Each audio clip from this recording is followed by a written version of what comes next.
is a presentation of Fox Sports. We are Fox Sports. We are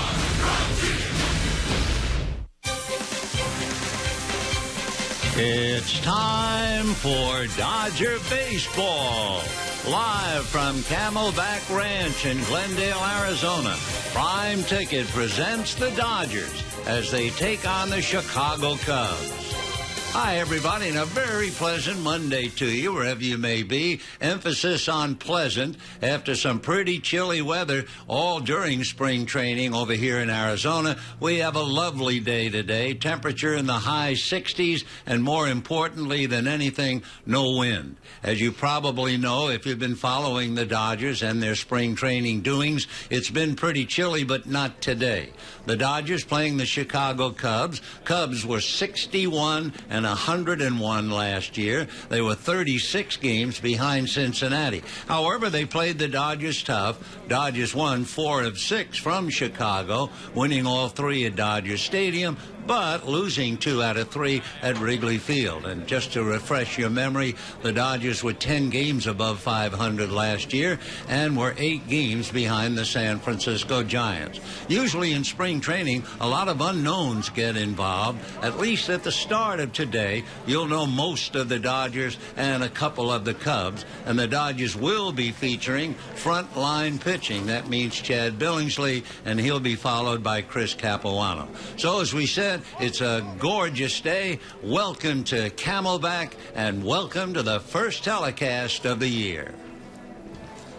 Well, hi, everybody. Welcome to Camelback Ranch as the simulcast starts for the first time this year, at least for 3 innings. Players and fans about ready to get interested in the second meeting here. For the Cubs, they're 2-0. They just beat the Giants. For the Dodgers, they've lost 1 and they've tied 1. Of course, numbers in spring training are pretty much meaningless, except sometimes, if you keep track, you find out a little bit more about a ball club and trends. When the team loses during spring training, you really start to see why do they lose? And if they lose because of a certain area, a shortcomings, you then suddenly say, they have a poor fielding team, or they're not hitting with runners in scoring position, or whatever. And then you look for the reasons why they have won, and hopefully by the time you finish spring training, you have some idea of what you expect from the team. Naturally, a great deal is expected from Don Mattingly and the Dodgers. The Dodgers, of course, finished 8 games behind the Giants last year, and they did beat the Cubs 4 of 6. This year, the Dodgers will play Chicago 7 times, 4 times in Wrigley Field, and last year they lost 2 out of 3 to the Cubs. It is so early that it's not a bad idea to even look ahead and check what's going to happen at the opening start of the season. For instance, the Cubs are going to be tested early. From April 5 to the 24th, they will only play teams that contended last year, from the defending champion Giants to the Rangers to the Reds. So they're going to have their problems right away. They also only have 2 games against the Cardinals before June 17. That means the second half of the season, the Cubs will have 16 games against the St. Louis Cardinals. What about the Dodgers and their schedule? Well, when you look at the Dodgers schedule, 21 of their first 39 games, they're up against teams that had a record of 500 or better last year. They open up 24 of the first 39 at home. In fact, the Dodgers get a whole bunch of home games early. They have a 6-game homestand to start the year and a rather leisurely 9-game homestand in early May. And believe it or not, the Dodgers have more off days early in the season than most other teams in the league. However, the Dodgers will have 4 series against the Giants in the first half of the season. So the 2 teams will face each other in only 7 games after the All-Star break. Dodgers and Giants won't see each other between July 7th and September 12th. With that, we can take a look now at the lineup as the Dodgers take the field. with Chad Billingsley tuning up. And here's the Cubs lineup. It will be Luis Valbuena. He'll be playing second base, although they think he will be a third baseman. Darwin Barney, outstanding young ball player. He's the DH today. Former Giant Nate Schierholtz, left-hand batter, will be in right field. Scott Hairston, Jerry's brother, is in the game. Scotty will be in center field. Brad Nelson is the first baseman. Darnell McDonald will be in left field. He'll be followed by Wellington Castillo, and then Junior Lake, and finally Alberto Gonzalez. Chad Billingsley tuning up on the mound, and the Dodgers expect to have Billingsley followed by Capuano, and then Matt Guerrier, then Kevin Gregg along with Sean Tollison, and finishing up with the left-hander Paco Rodriguez. So Chad Billingsley goes to the mound, and of course tremendous interest on the well-being of Chad Billingsley. You know, he was 10-9 last year, a rather abbreviated season, and he was 1-1 against the Chicago Cubs. So we'll see how Billingsley goes. Chad has thrown bullpens and has hit 94 on the gun. The question, of course, was last year, did he need surgery or could he do it without the surgery? And so far, so good. No surgery, and we'll see how he goes today. And again, it's not so much how well they pitch, it's just if they can get their work in, as Luis Valbuena checks in to start it off. So Valbuena, left-hand batter, and Luis takes a strike, and the count 0-1. For the Cubs, they need to score. They need to produce. They have been a very weak hitting ball club last year, so they have to really get well offensively. And they're looking to Valbuena to give them an added push. So the Cubs 36 games behind Cincinnati, and Billingsley ready to come back 1-1, and he's in the dirt, ball 2. Of course, they also a big change for the Cubs in top management. The team president is now Theo Epstein and general manager Jed Hoyer. So they're taking over, and it looks like it'll be rather a tough sketch until they settle in. They're really looking for pitching. High drive into center field, going back on the ball, and it's over his head, going up against the wall. Castellanos watches it bounce over for the ground rule double. So Luis Valbuena opens up with a double to center field. Well hit. Castellanos went back, but it hit the warning track, kangarooed over the wall. So Billingsley behind in the count and promptly gives up a long double. Castellanos unable to catch up to it. So Valbuena at second base, and now Darwin Barney coming up. Now Darwin Barney, a solid ball player. He will be a fixture at second base. The Cubs, among other things, have a bright young infield. Their infielders are certainly on the younger side. You have Anthony Rizzo, the first baseman. Darwin Barney is a Gold Glove second baseman. You have Starlin Castro at short, and third base is going to be decided, and right now it seems to favor Valbuena, who just doubled. So here's Darwin Barney. Out of a stretch goes Billingsley, comes with a fastball a little high. 1 ball and no strikes. Barney, right-hand batter. He's an interesting background. He has a Korean grandfather and a Japanese grandmother. One of the things he normally does, and he's already swung at the second pitch. Last year, he was the 5th lowest in number of pitches per plate appearance. He's up there to hack. And despite the fact swinging early, it also has cut down his strikeouts. He was 4th lowest. He has a good look, and he takes what looked like a slider on the corner for a strike. 1-2 the count. Darwin Barney. He'll be 28 years old, trying to pick up Valbuena from second base. And we've just started. 4th-round pick was Barney as he fouls the pitch away. He went to school at Oregon State, and he lives up there in Oregon, in Beaverton. He was a winner in high school. He was All-State first team for 2 years. He was also a soccer player. And then when he went to Oregon State, he had 3 World Series appearances for his college team. He was a co-captain. Fouls another one off. So Darwin is still there, 1 ball and 2 strikes. Darwin stands about 5'10", 175, and he's a very good athlete. I mean, growing up, he played 4 sports. He played soccer, basketball, played football for a couple of years, and, of course, a lot of baseball.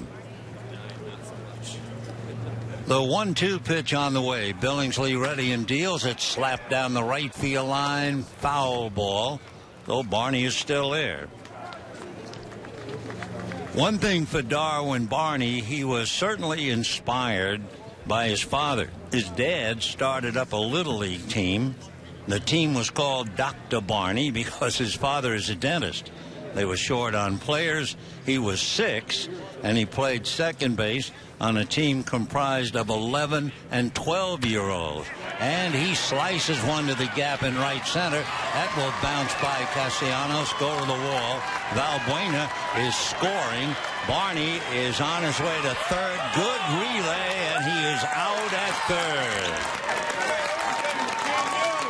So Darwin Barney doubles into left center field. Valbuena comes in to give the Cubs a 1-0 lead, and a fine relay by the Dodgers.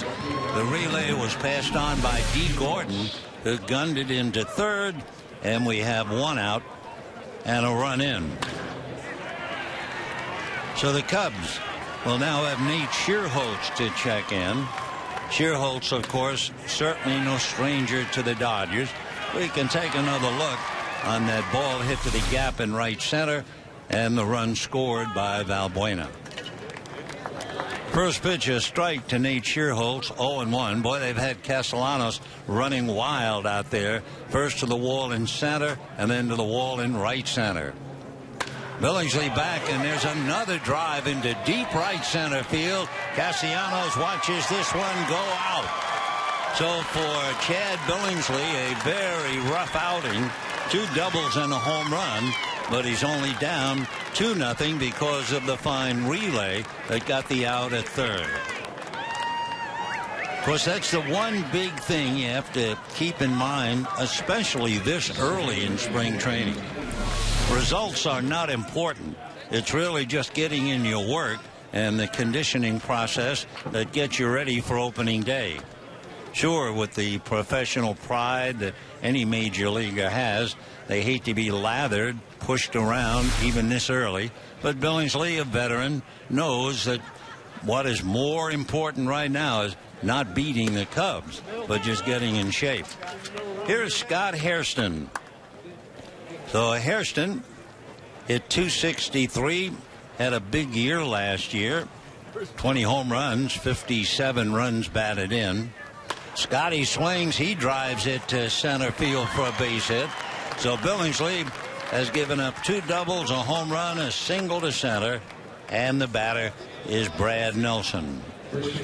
So 4 hitters, 4 consecutive hits, an out at third base, however, and the batter now is Brad Nelson.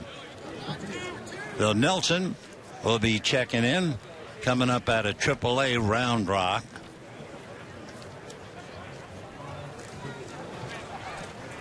So the Cubs, whose main idea in the offseason was to increase run production, and they have certainly been impressive, at least here in the first inning.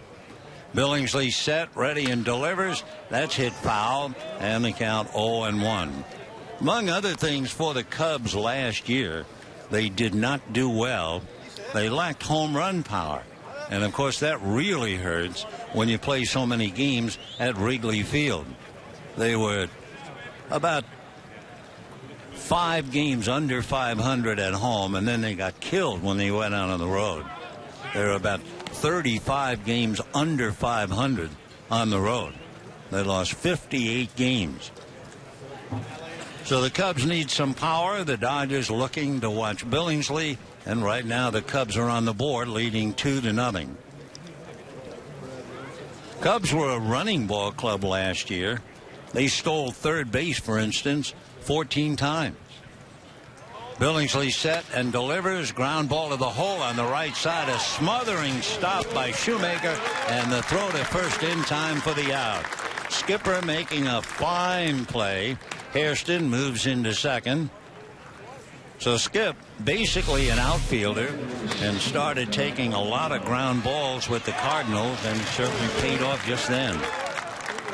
So Nelson robbed of a hit, advancing as Hairston, and the batter now is Darnell McDonald. McDonald, big right-hand batter, playing left field.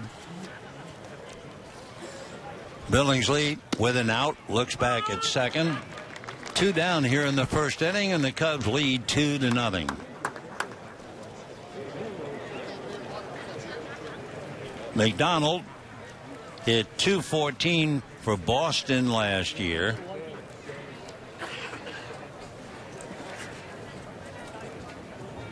The 0-1 pitch, little ground ball to shortstop. D. Gordon is on it, gets it across to first in time. Juan Uribe is the Dodger first baseman today. And for the Cubs, they come up with 2 doubles, a single, and a home run, and settle for 2 and lead 2-0.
Cubs jump out in front 2-0. Chad Billingsley got a workout. He made 19 pitches in the first inning. We'll take a look now at Don Mattingly's batting card. D. Gordon leads off at short with Skip Schumacher at second base. Jerry Hairston is in right field. Juan Uribe at first. Nick Punto is the DH. Alex Castellanos in center with Ramon Castro the catcher. Alfredo Amezaga is in there for the Dodgers at third base, and of course Billingsley the pitcher.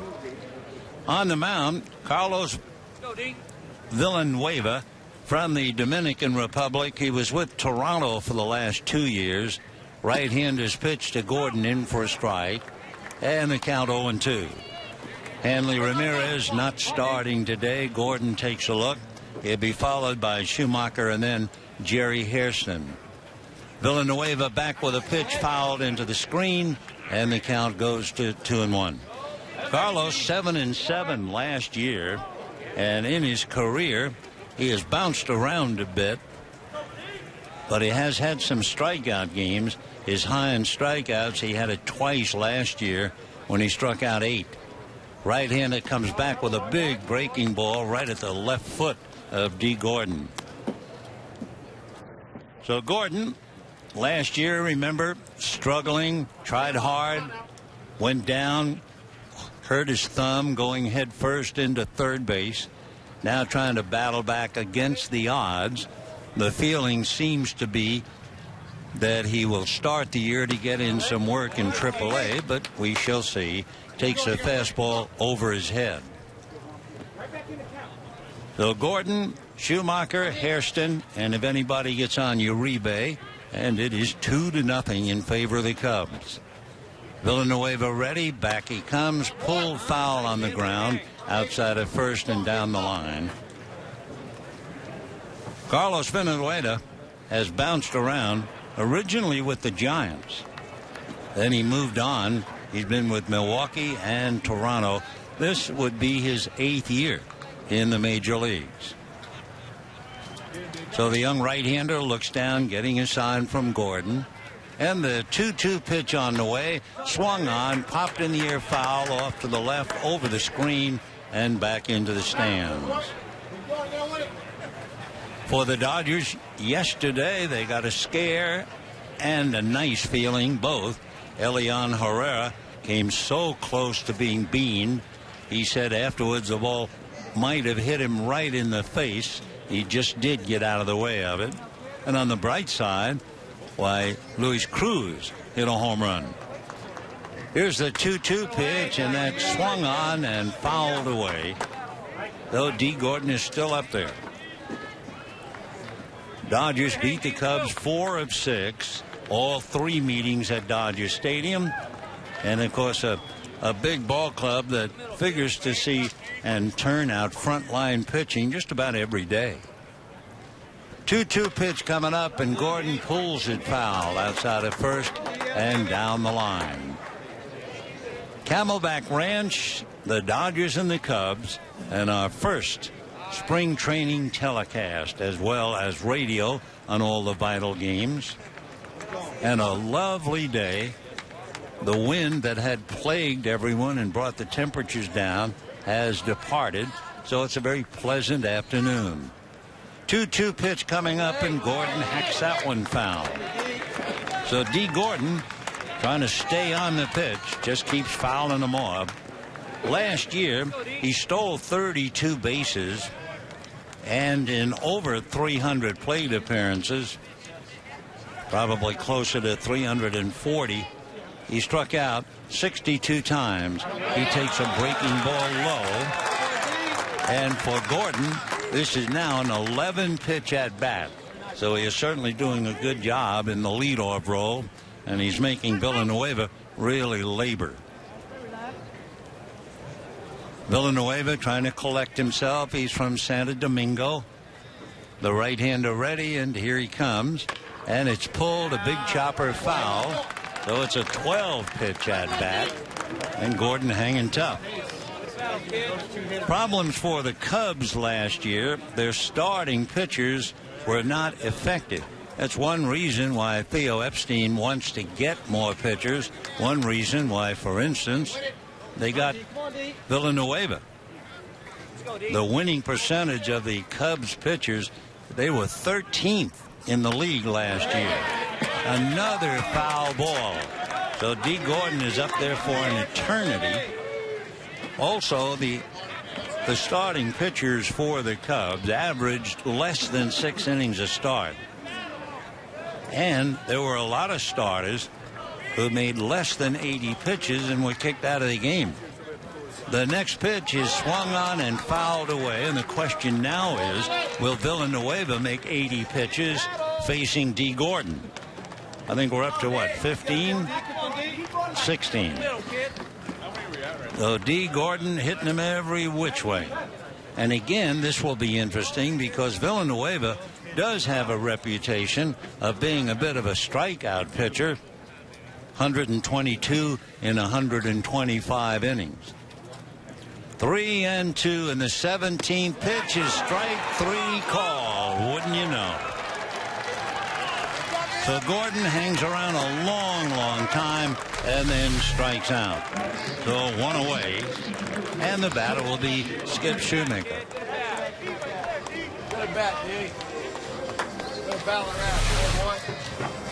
One down, bottom of the first inning. 2-0 in favor of the Chicago Cubs. If you joined us late, they had back-to-back doubles, a home run, and a single. The first pitch to Schumacher off the plate for ball one. Skip figures to be a very busy guy for the Dodgers. He'll be in outfield whenever they need him. And he is also playing on the infield, second base today. The next pitch to Skip is low. 2 balls and no strikes, they count. Schumacher was born in Torrance, lives in Ladera Ranch, so he's happy to be a Dodger, you can bet. He has a look at a pitch low. He was a very, very valuable part of the Cardinal scheme of things. He's 33 years old, so the Dodgers get a very talented left-hand hitter who takes ball 4. So after Gordon was up there for all those pitches and struck out, Schumacher draws the walk, and Jerry Hairston will be coming up. So Jerry Hairston is playing right field. His brother Scott playing center field for the Cubs.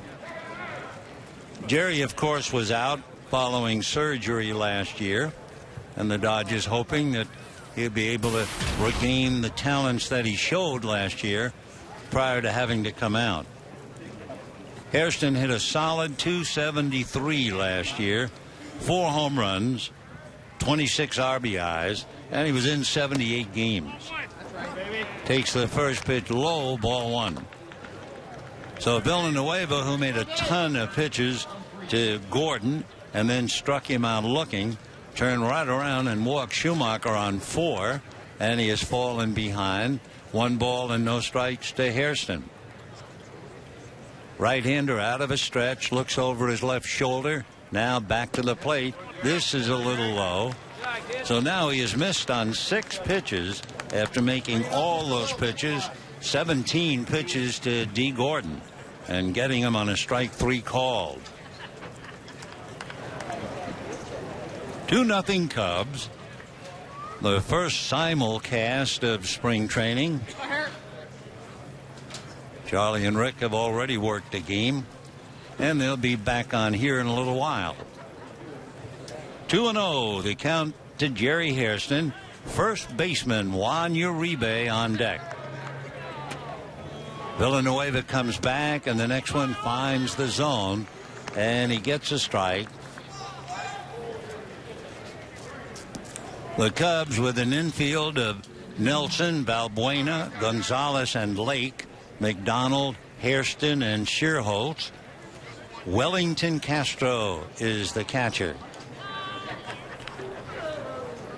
Villanueva set at the belt, looks over his shoulder, turns, throws over there, diving back, Schumacher. 2-0 in favor of Chicago.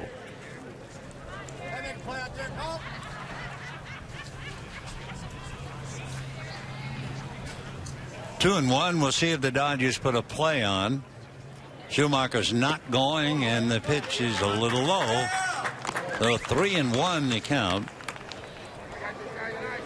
So Villanueva making a lot of pitches here in the first inning, with Scott Hairston in center field and his brother Jerry at home plate. The Brothers Act.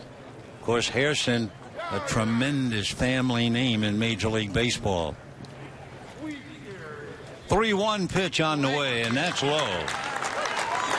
So back-to-back walks after that workout against Gordon, and the batter will be Juan Uribe.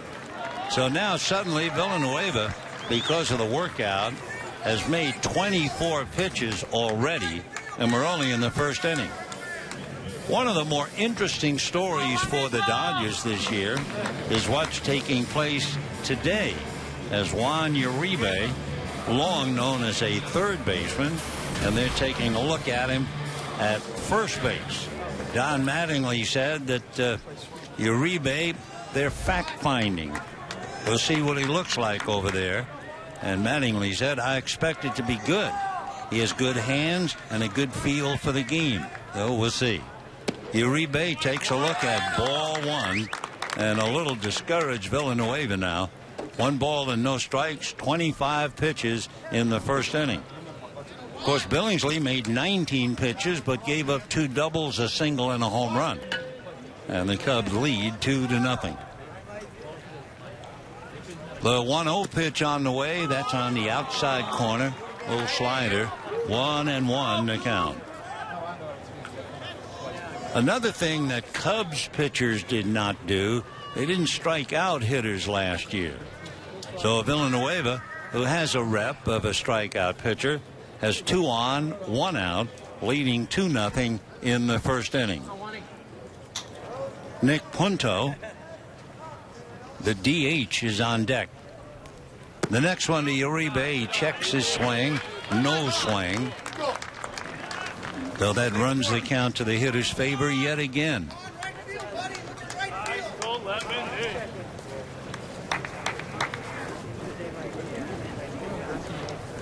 Another thing to haunt any baseball man, the fact that the Cubs had the highest rate of walks to plate appearances of pitchers in the league.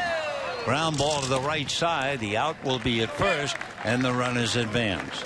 So Uribe taps out to Valbena. 2 out, tying runs in scoring position, and Nick Punto coming up. Nick Punto, remember, with the Red Sox, came over to the Dodgers. Punto, a switch hitter, hit less than 200 left-handed, and was 5 for 7 as a right-hand batter. We did notice last year he likes to bunt, and if he does bunt, he usually goes head first into first base. So the pitch to Nick, hitting left-handed, and he takes a strike, and the count 0-1. Punto, another fella delighted to go from Boston to Los Angeles.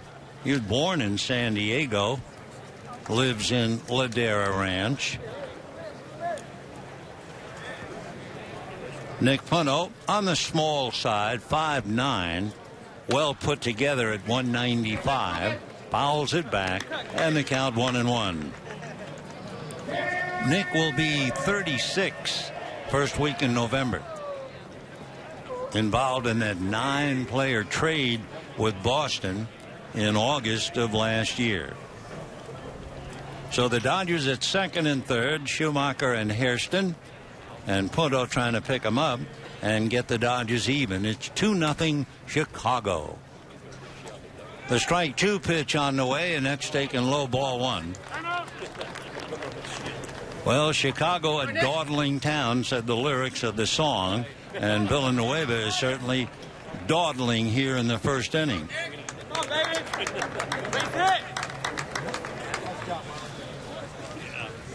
Right-hander, right foot on the rubber, looks down to get a sign.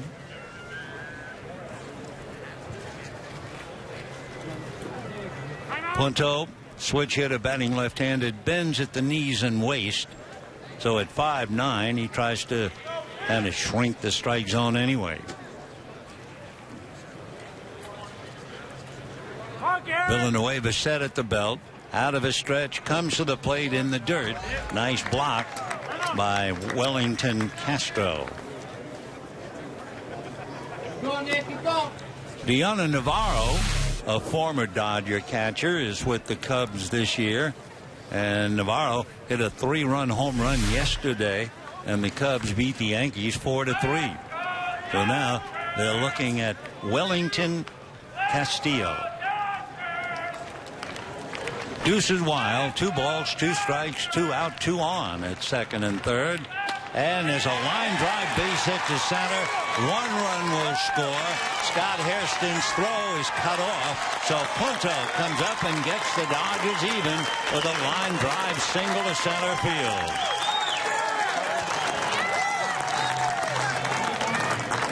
Though we are 2-2 here in the first inning. For the Cubs, they did it with extra bases. They had 2 doubles, a home run, and a single against Chad Billingsley. For the Dodgers, 2 walks, and then a key single to center following a slow roller on the infield.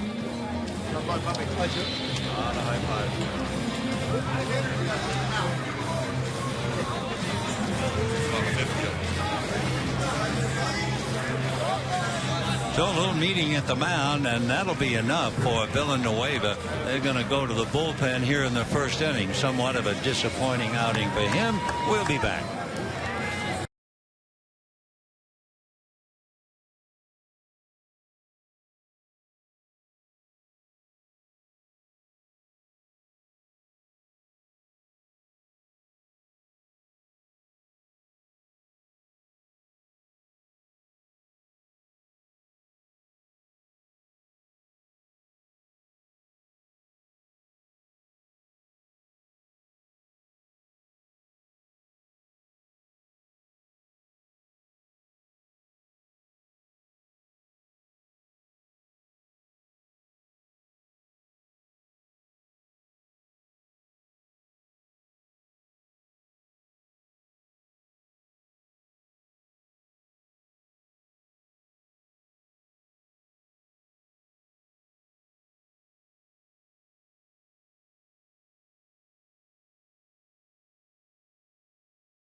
Still in the first inning, the Dodgers scramble for two to get even.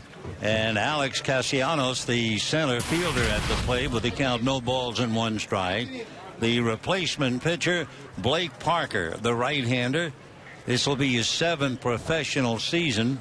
Made his debut with the Cubs last year, but his season was cut short because of an elbow injury. The next pitch high and away to Castellanos, and we have a 1-ball, 1-strike count. For Blake Parker, working on Castellanos, and both men trying to impress in spring training. Castellanos, an outfielder, trying to hook on with the Dodgers, and Parker, a non-roster invitee, was in 7 games for the Cubs last year. Parker deals off the plate, and they count 2-1. So one of the things we talked about right at the very beginning of the game has held up.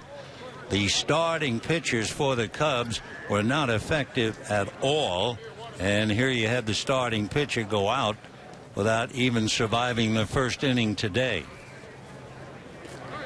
2 walks with 2 out and a base hit by Nick Punto. Dodgers tied it up. The next pitch is off the plate. For Dale Swam and for his pitching coach, Chris Bosio, a shaky beginning, but everyone is consoled by the thought it's only spring training. A lot of consolation in the Dodger dugout for Chad Billingsley. Gave up 2 doubles, home run and single. But the whole theory is get your work in. There goes Punto. The pitch, a strike. A throw goes into center field because Valbuena couldn't handle it. It was behind him. And over to third, easily goes Punto. So he steals second, and he will take third on the error. And they'll charge that to the catcher, Castillo.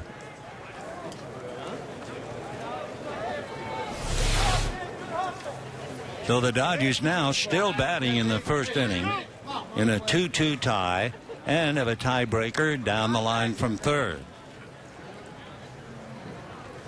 Blake's had a lot of arm trouble. He delivers, and the ball hit in the air, foul off to the right, out of play.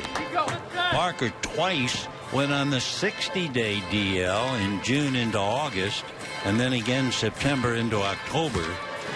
He had a right elbow stress reaction and a bone contusion to his right elbow, so that really slowed him down. Castellanos waiting on a 2-2 count and fouls it away again. So Blake Parker working on young Alex Castellanos. Castellanos, born in Miami and still lives there, came to the Dodgers in the deal with St. Louis.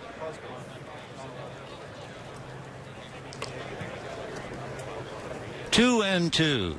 Parker delivers, slow breaking ball, strike three called. Castellanos badly fooled, caught looking, down he goes, but not before the Dodgers parlay a couple of walks and a base hit by Punto, and we have a 2-2 tie. You can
each starting pitcher gets worked over in the first inning. Billingsley survives despite the fact he gave up 2 doubles, a single, and a home run. Villanueva with those 2 walks after that endless 16-pitch at bat for D. Gordon, and then Punto's base hit got the Dodgers even. So now Billingsley will be working on Wellington Castillo, and he'll be followed by Junior Lake and then Alberto Gonzalez. Right-hand hitter Wellington takes a strike, and the count 0-1. He's from San Ysidro in the Dominican Republic. 5'11", about 210. Right-hand batter swings, tries to time an off-speed pitch, and comes up empty. Wellington grew up in Santo Domingo. In 2004, he chose to sign with the Cubs at the age of 17. A lot of clubs were after him, Phillies, Cardinals, and Diamondbacks as well. The next pitch swung on and fouled back out of play. In looking at his past, he has a little power. He's had as many as 15 home runs in the minor leagues. So Wellington Castillo starting it off. Billingsley, who survived a 19-pitch first inning, is even 2-2. Chad ready to pitch, and Castillo backs out. We have a 2-2 tie. We're in the second inning. Billingsley back with a fastball off the plate. Castillo, Lake, Gonzalez. Despite the fact 2 National League teams, it's a great idea to do what they do in spring training using the DH. Castilla takes at the knee, strike 3 called, and down he goes. So Billingsley picks up his first strikeout, and the batter will be Junior Lake. Chad Billingsley last year was 10-9. He had 128 strikeouts in 149 innings. He only walked 45, so almost a 3-to-1 ratio. Billingsley ready to work to Junior Lake, and the right-hand hitter looks like an aggressive swinger. Goes after the first pitch and comes up empty. And the count 0-1. If you were looking at prospects for the Cubs, they are thin on the future. The next pitch is lifted into shallow center. A trio of Dodgers, and it will be the second baseman, Schumacher, making the catch. Some of the prospects for the Cubs. Brett Jackson, an outfielder, #1 for sure. Jorge Soler, we might see him later on. He's another fellow they're very high on. But they certainly are looking to the future after a very, very dismal 2012. With 2 out, Alberto Gonzalez takes one for a strike. 2 out, we have a 2-2 tie. Next pitch is slapped at and fouled away. It wasn't a good swing. So Gonzalez holding the fort.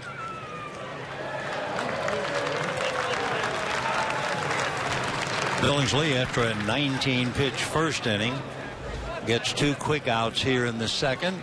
Chad ready and comes back, and it's chopped on the ground wide at first. Uribe feeding Billingsley coming over, and Chad Billingsley lunged and I think missed the base.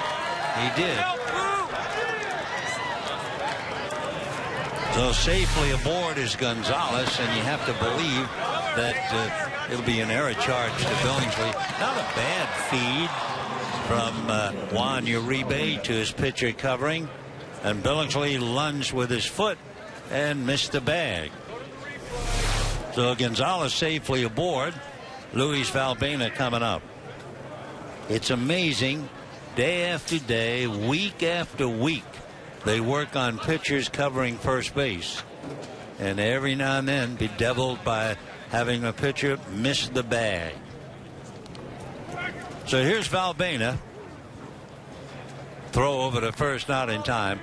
What they are going to do, and of course who cares, they're gonna give Gonzalez a base hit. Oh, that'll look good in the Dominican papers.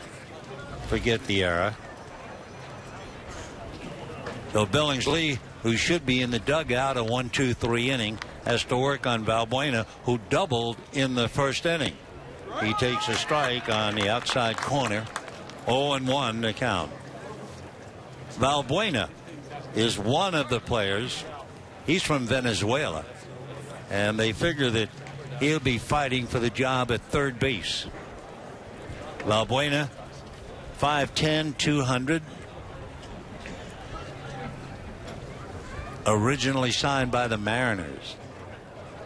Now the pitch to Valbuena, swung on, high fly ball to center. Going back on the ball is Castellanos to make the catch for the out.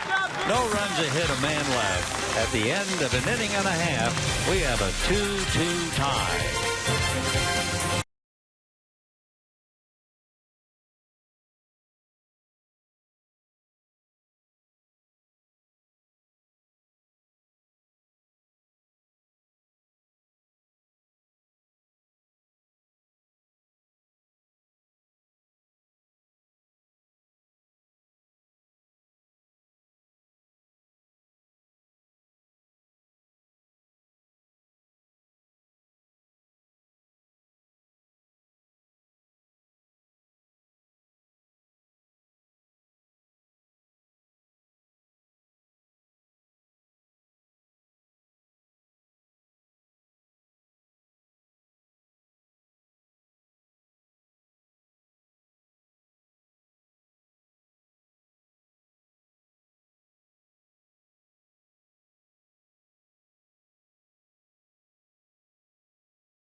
Whatever you do, don't miss a moment of the action this season at Dodger Stadium.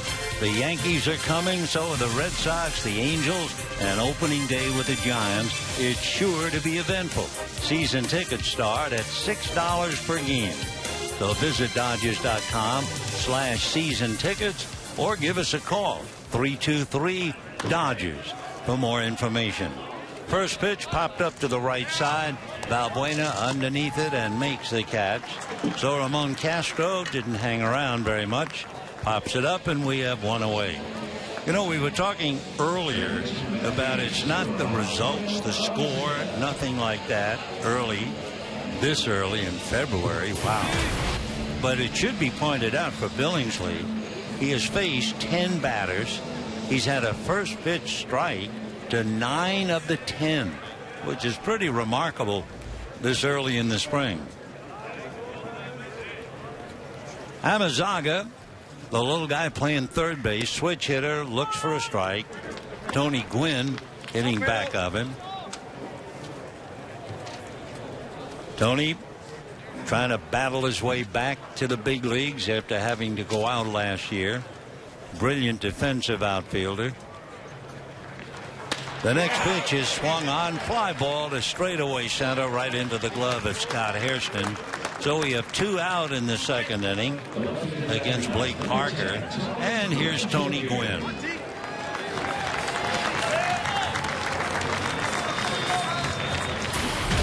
So Tony, as you know, left-hand batter checking in.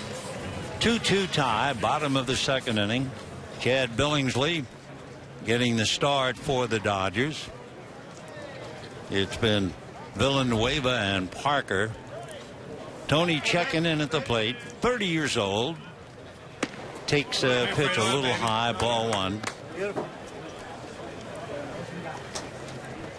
Tony was born in Long Beach, lives in San Diego, and of course, you know all about his illustrious father. Tony, of course, a tough act to follow. The 1-0 pitch on the way, swung on and fouled off. With all of his bouncing around, Tony has played in Milwaukee and the Dodgers. He also played in San Diego in 09 and 10. That had to be extra pressure. Imagine you're a kid coming to the ballpark and there's a statue of your dad outside the park. And he had to see that every day. No one expected him to hit like his father. There aren't very many who are that good at it at all. The next one to Tony is a little bit high. With the Dodgers last year, he hit 232 and then went out to Albuquerque. The year before, 256. He did hit 270 for San Diego, despite his father's statue. The pitch to Tony is taken low. Tony Gwynn, 5'11", about 190. Signed as a free agent by the Dodgers. Free agent from San Diego. We have a 2-2 tie. Billingsley in the first inning gave up 2 doubles, a home run, and a single. Dodgers came back with a couple of walks and a clutch base hit by Nick Punto to tie it up. Parker ready, and the right-handed delivers, and it's fouled back to the screen.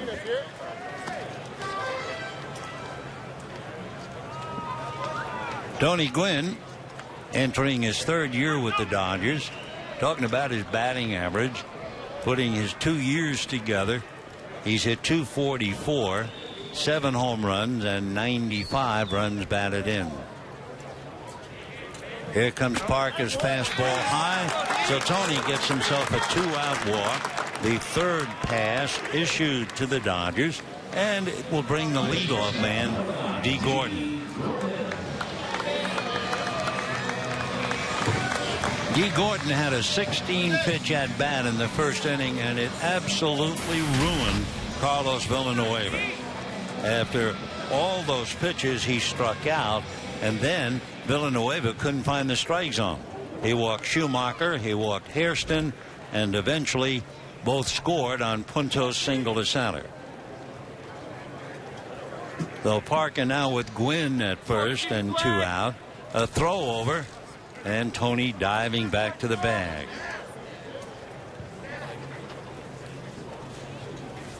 Gwynn held on at first by Brad Nelson. And Blake Parker bends at the waist, now straightens up. Right-hander, another look over at Gwynn and another throw. Of course, Tony can steal bases. He's stolen as many as 20. He had 22 for the Dodgers 2 years ago. In the minor leagues, he had as many as 34. So Tony, pretty good lead. Parker ready, a bluff, a pitch out, and no play. So they were convinced that Gwynn was going to run, put on a good bluff. Castillo called for the pitch out, but Gwynn went back to the bag. 2-2. Bottom of the second inning with 2 out.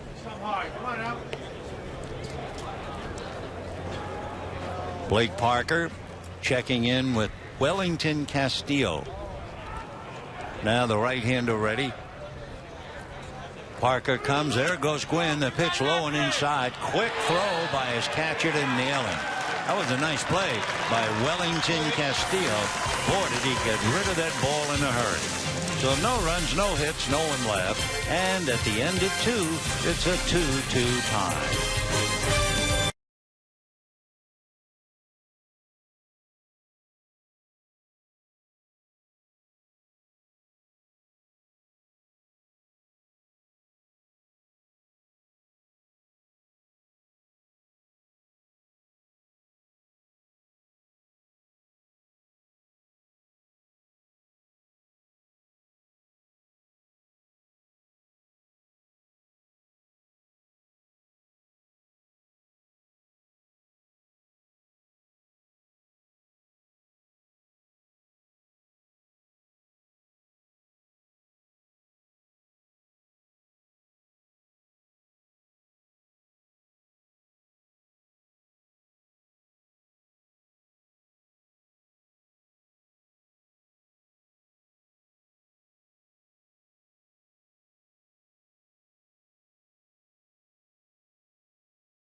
We go to the third inning in a 2-2 tie.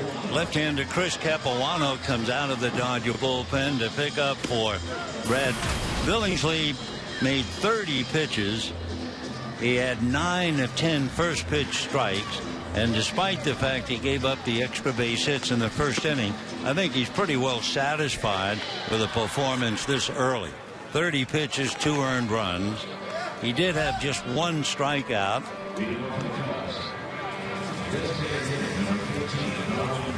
Gave up doubles to Valbuena and Barney and a home run to Shearholtz, and then settled down. So we'll see now as Chris Capuano, who, remember, broke in last year with the Dodgers by going 5-0 in his first 7 starts through May. Fastball high and away, ball 1. 1-0 the count to Darwin Barney. So a frontline battle here. Barney doubled in the first inning. Gold Glove second baseman. Capuano works quickly, comes with an off-speed pitch, and Barney was way out in front of it. Chris Capuano, 34 years old. He'll be 35 in August, out of Massachusetts, but he lives in Scottsdale now. Chris Reddy comes back, fastball up and in. Capuano beginning 5-0, went 3-0 in April and 2 more in May. You may remember at one stage he had 24 consecutive scoreless innings. Technically 24 2/3. He's way off the plate this time.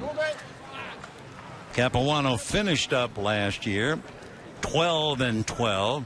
A lot of people felt it was not like somebody caught up to him after the great start, but he fatigued a bit, and he's high and away to Barney, who draws the walk.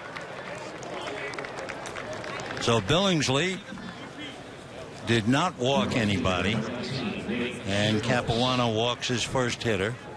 That'll bring up Nate Shearholtz, the veteran outfielder. Shearholtz hit a home run in the first inning over the wall in right center field. Shearholtz followed by Scott Hairston, Jerry's brother. Capuano's first pitch drops low and out of the zone, 1 ball and no strikes. One of the things, of course, Capuano has is a wonderful move to first base. So they'd be very careful running against him. Capuano looks to first, back to the plate, and gets a strike. Chris, an all-star back in 2006.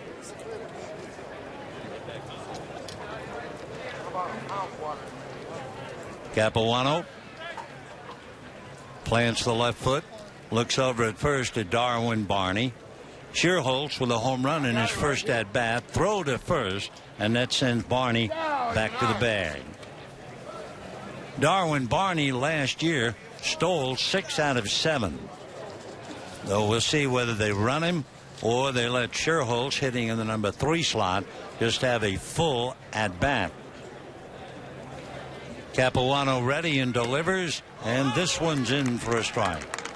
Heavy.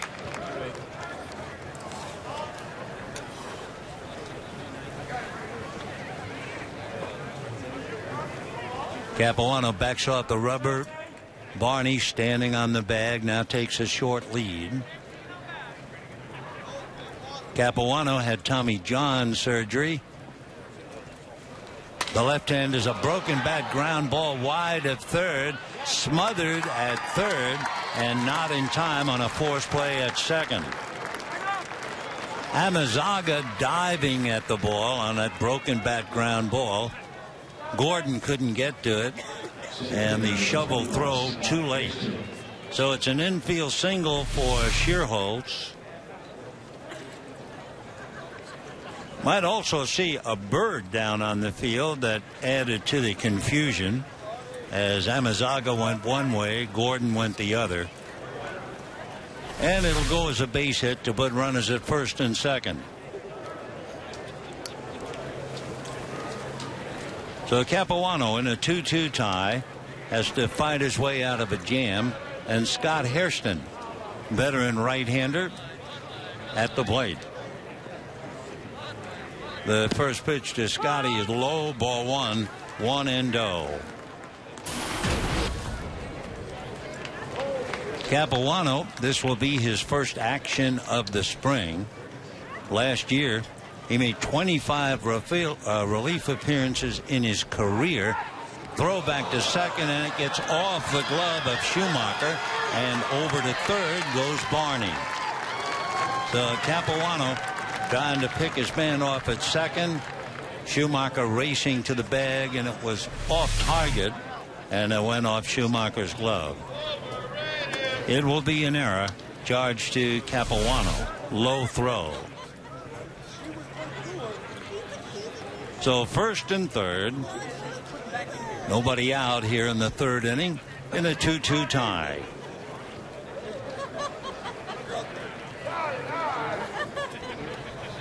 Capuano out of his stretch. You'll look at the runners. A lot of pressure now to keep the ball alive in the glove.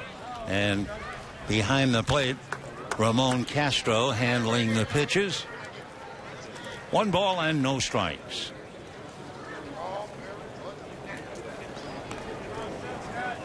Capuano again, very deliberate. The veteran sets around the collarbone. Next pitch, a big swing and a miss by Hairston. That was a great changeup that wound up in the dirt.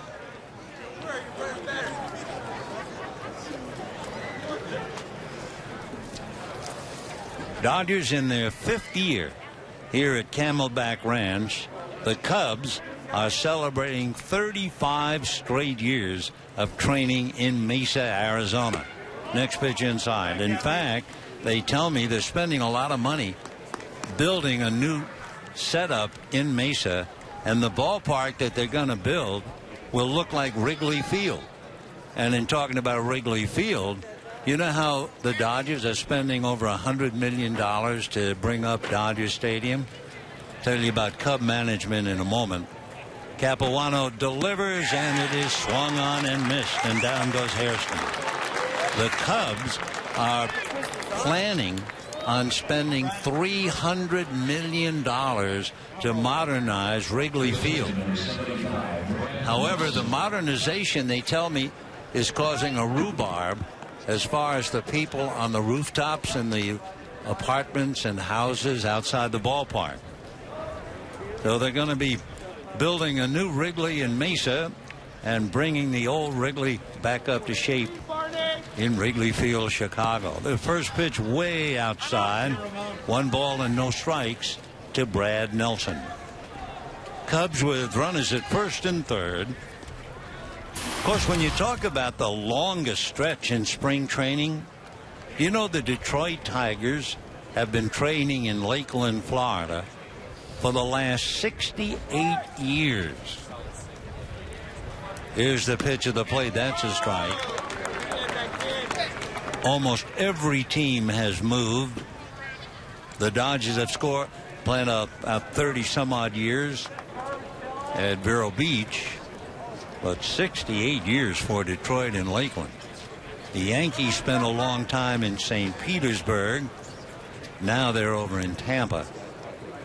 1-1 pitch is instead throw to first just in time, and Shearholt's going back head first.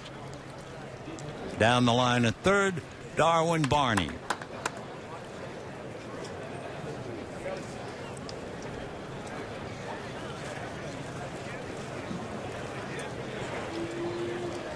Left-hander ready. Capuano delivers. Big bouncer foul down the right field line over the head of first baseman Juan Uribe. Giants have been over here for quite a while.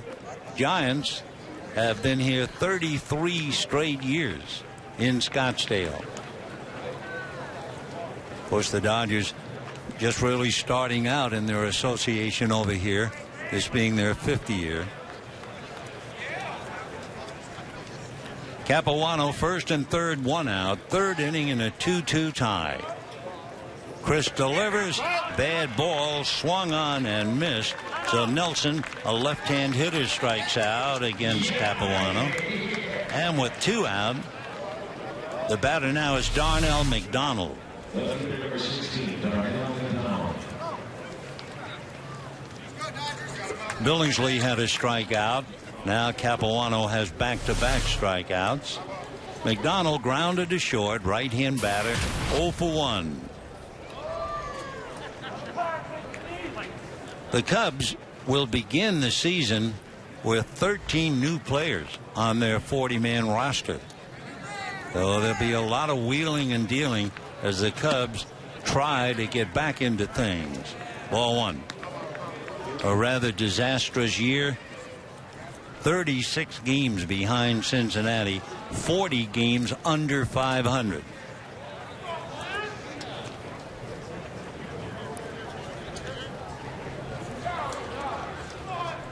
Capuano being very careful, and the pitch swung on and fouled back.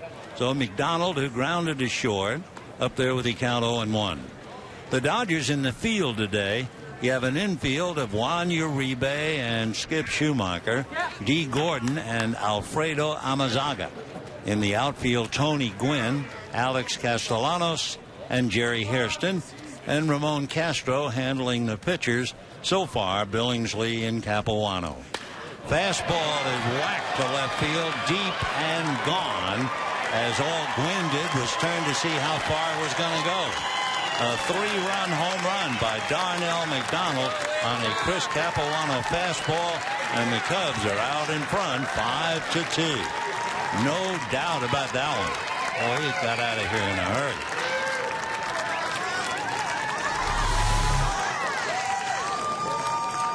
So Barney, who walked, scored.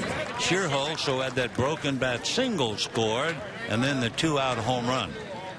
So Capuano gives up 3 after Billingsley gave up 2. This for Capuano, a reminder, it is his first pitching of the spring.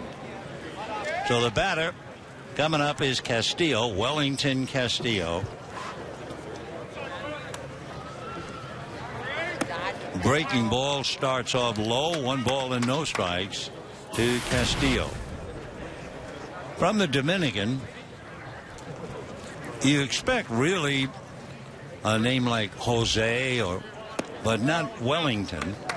But that's Castillo's first name, from San Ysidro.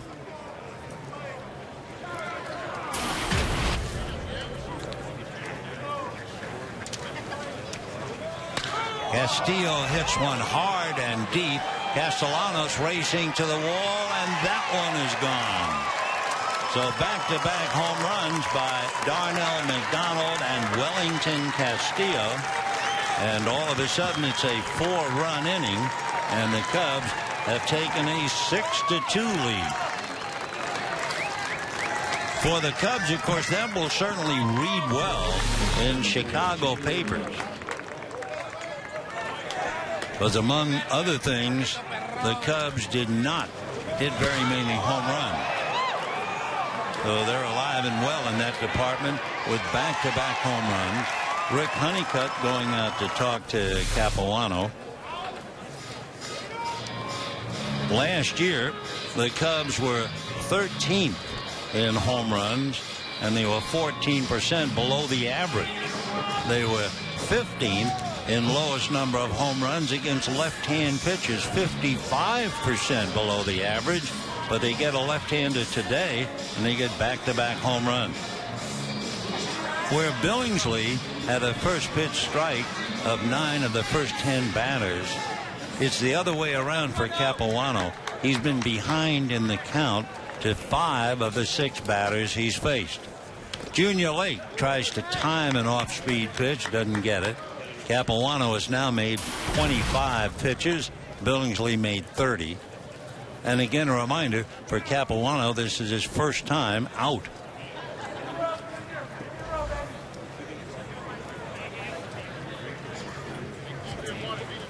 Capuano into the windup. Left-hander comes back with a fastball high. So Junior Lake up there. Sean Tollison, a right-hander, gets up in the Dodger bullpen. Capuano from the third base side of the rubber. Back with a pitch pull foul, barely outside of third and down the line. So it all started with a walk. The walk to Darwin Barney, and then the infield single by Shearholtz, that broken bat single. Capuano struck out the next 2, only to give up back-to-back home runs by McDonald and Castillo. So it's a 4-run inning. The Cubs lead 6-2, and a big chopper to third. Short hop there by Amazaga to throw him out, and the inning is over. But not before the Cubs get 4 on 3 hits, 2 of them home runs, and the Cubs lead 6-2.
Bottom of the third inning with the Cubs jumping out in front to a 6-2 lead. The Cubs, who do not hit very many home runs last year, have hit 3 in 3 innings today.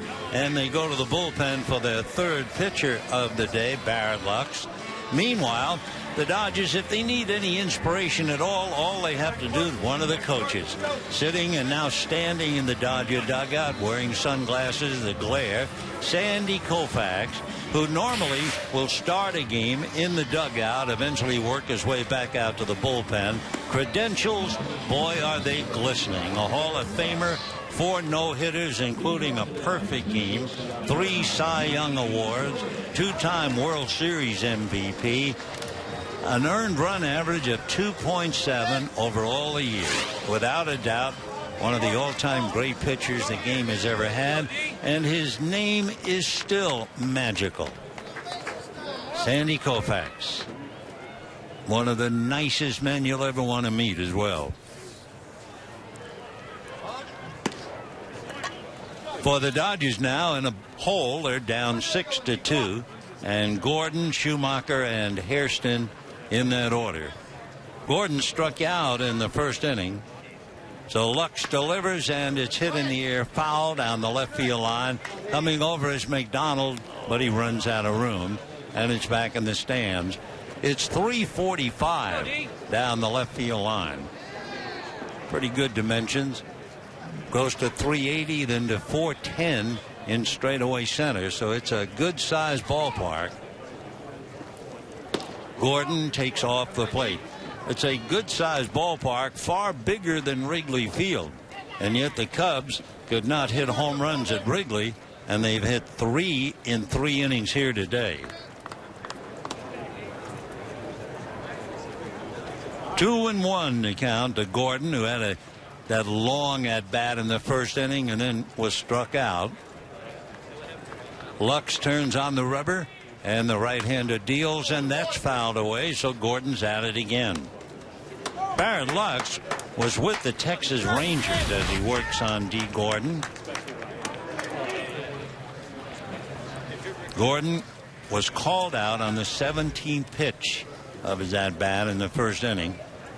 Lux ready and comes back, and that's a little low. Lux was with the Rangers and came over in a deal. This is his 3rd year since being a minor league agent, free agent in the Rangers system. He was the Texas League Pitcher of the Year in AA last year, but he walks his first man, Gordon, here in the 3rd inning. For the Dodgers, they've received 4 walks, and they have 1 hit. The Dodgers' 1 hit, however, a clean line drive single to center that drove in their 2 runs by Nick Punto. So Chris Schumacher checking in, walked and eventually scored on Punto's base hit. Gordon over there at first will probably put a little pressure as Schumacher takes a strike, and the count 0-1.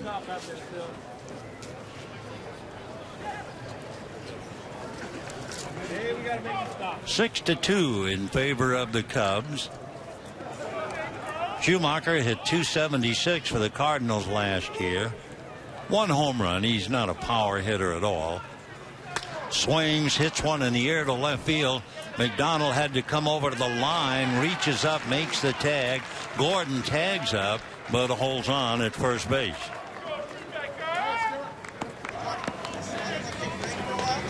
So Schumacher, a fly ball to left field. Nice play by Darnell McDonald. He had to go a long way to get to the line. Jerry Hairston walked in the first inning, and he came around to score. 6 runs, 7 hits, 3 home runs for the Cubs. I wonder if the official scorer, in his ultimate wisdom, Cubs have 1 error. That was made by the pitcher Parker in the 3rd inning. Throw to first. Gordon goes back head first.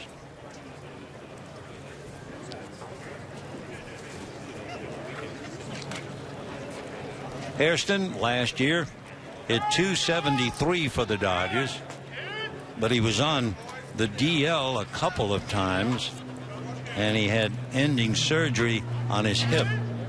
Takes a strike. Jerry Hairston, 36 years old. He'll be 37 in May. 1 ball, 1 strike. We're in the third, and we have a 6-2 Cub lead. Villanueva, Parker, and Lux, Billingsley, and Capuano for the Dodgers. Billingsley gave up 2 runs on 4 hits. Capuano gave up 3 runs on 3 hits, including 2 home runs.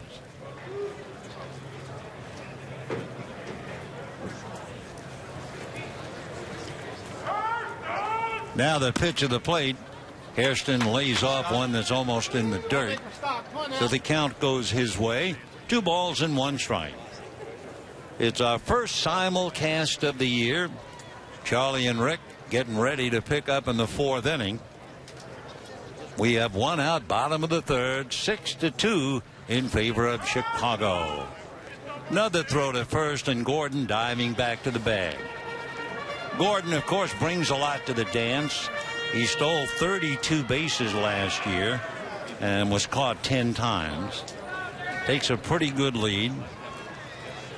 Lux out of a stretch. Barrett, very deliberate, throws over there, and again Gordon diving back to the bag.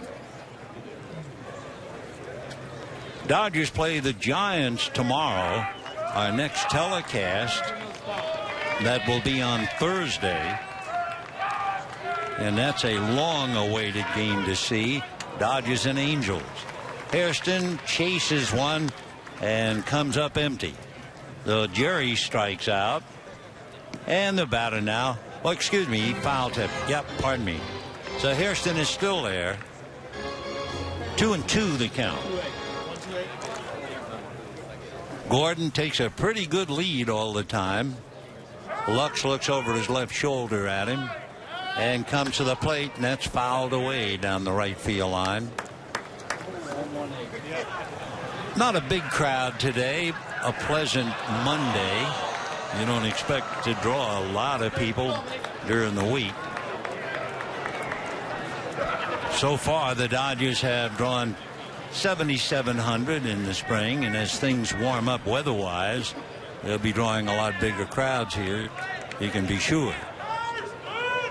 2-2 pitch, a little flare into right field, right over first base. On his way to third is Gordon.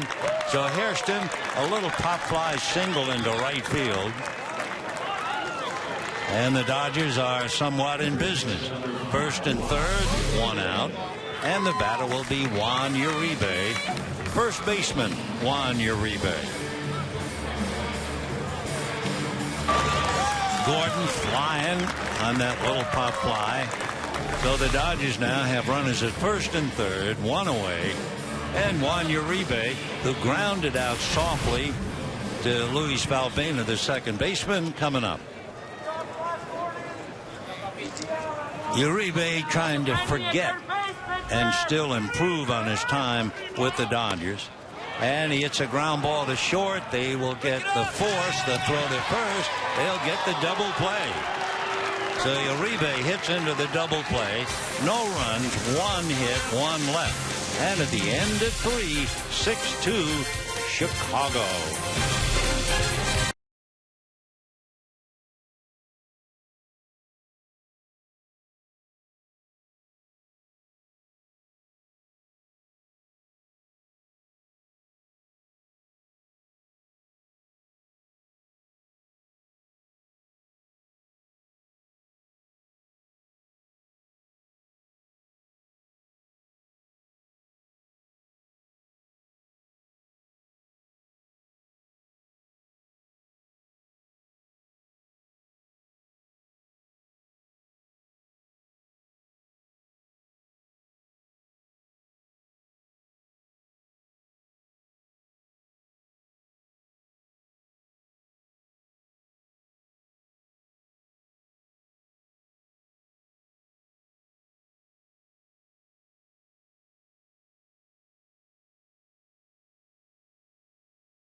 Say, friends, a reminder, Wednesday, April 3rd, the Dodgers and the Giants and the first 40,000 fans in attendance receive their very own Dodger hooded sweatshirt, compliments of Coca-Cola.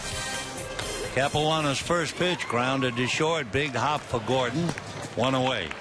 So you can stay warm at the stadium and at home by purchasing your tickets today at Dodgers.com/promotion. Dodgers and Giants, April the 3rd. Dodgers have made one change. Dallas McPherson, big boy.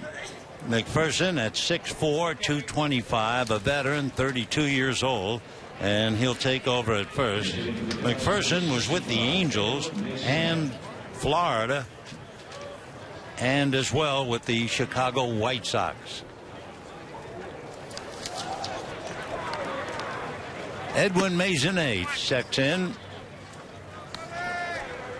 So Edwin batting now for Luis Valbuena. Maisonette fouls this one away. So we are now slowly stepping into the ice-cold waters of spring training, where the big leaguers begin to give way. Don Mattingly so far has stayed pretty much with his starting club. He's made his first change with McPherson, and Chris Capuano is only the second pitcher. Little foul, lost in the bright sky. Ramon Castro looked up, threw his hands in the air, hopeless, and it went into the stands anyway.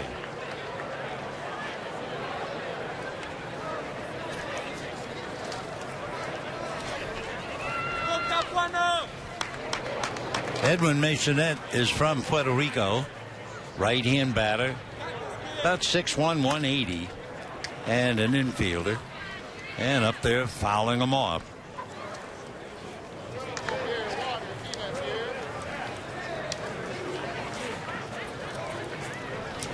Six to 2 in favor of the Cubs.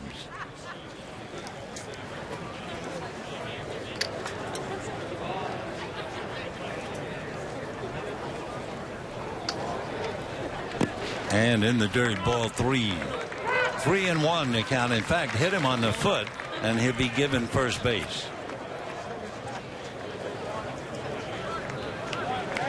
So Maisonette hot foots it to first. Darwin Barney coming up. Barney, an outstanding player, and continues to play outstanding ball. Today, he doubled and walked, scored a run. His double drove in a run, so as usual, he's been very busy. Barney also a Gold Glover.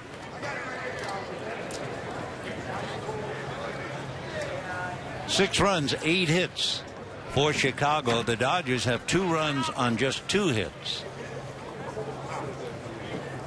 One Dodger hit, the line drive single by Punto that drove in 2. The other a little flare single to right field by Jerry Hairston. Maisonette at first, and another foul ball down the line.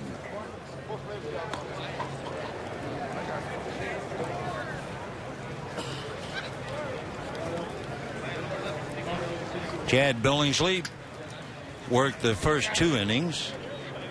Capuano looks like he's planning on working 2, and Sean Tollison has been throwing in the Dodger bullpen the last time we looked.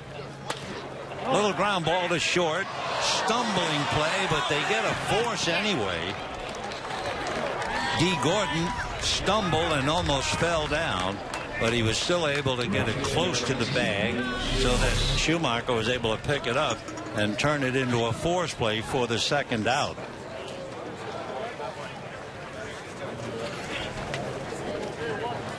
Here's the look. Should have been 2. Gordon couldn't handle it, but it rolls over, and Schumacher alertly picked it up, made the play. So Gordon has problems. Hanley Ramirez, of course, is going to play third base for the Dominican Republic. Foul back. Dodgers were hoping that Hanley would play a lot of shortstop in the Dominican Republic in the wintertime, but he fell, hurt his shoulder, and was the DH. When he goes to the Dominican team for the World Cup, he will be the third baseman because Jose Reyes will play short. So the Dodgers have to be a little unhappy. The one thing Ramirez needs is a lot of work at short. Not quite sure he's going to get enough before opening day. Although when he is here, he takes a lot of ground balls from Tim Wallach.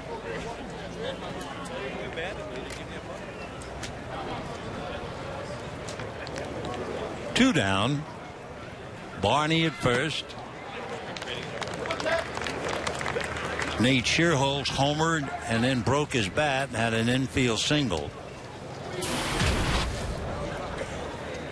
Checking, Shearholz wringing his hands.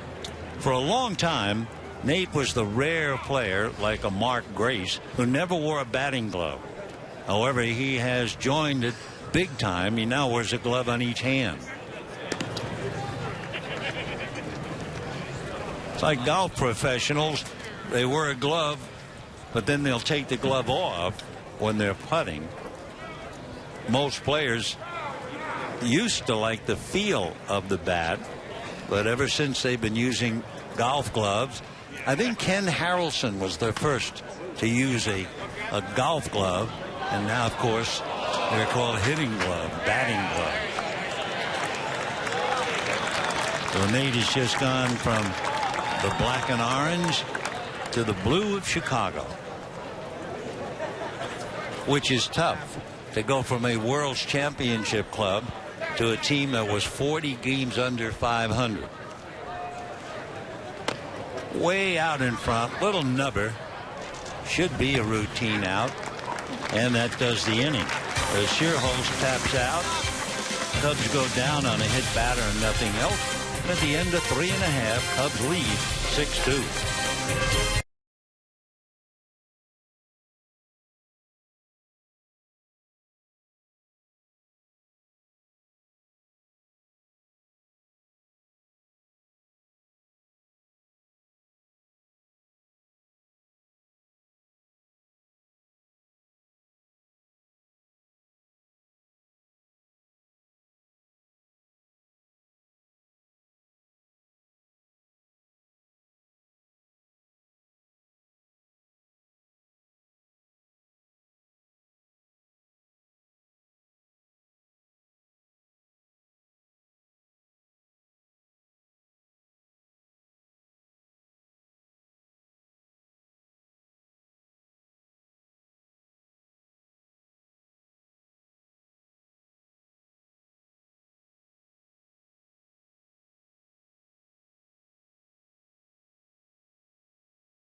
Give me a 3-year-old and a grassy hill and a beautiful day, and the world goes round and round. Remember? Did you ever do that? Yeah, we all did it at one time or another. And, of course, other people sitting on grassy hillsides enjoying the ball game. We were talking earlier about a little bit of a rhubarb brewing in Chicago, where they're planning to spend something like $300 million to redo Wrigley Field, but it apparently will affect the people on the rooftops. Well, here, no rooftops, but nice grassy knolls down the left field line, then in left center, right field. Meanwhile, Nick Punto, the proud possessor of a base hit and the only 2 runs batted in. Cubs make one change. Eddie Maisonette, who batted for Luis Valbuena. Eddie stays in the game at second base. So Nick Punto, single to drive in 2, stole a base, and up for his second at bat. Fouled away. Nick.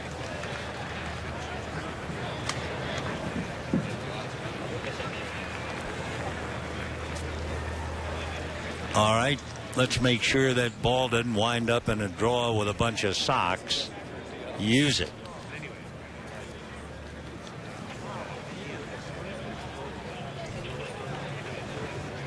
Alex Castellanos on deck, followed by Ramon Castro. Bad ball. Nick goes after it. Castillo will nail him at first, and we have 1 out in the 4th inning.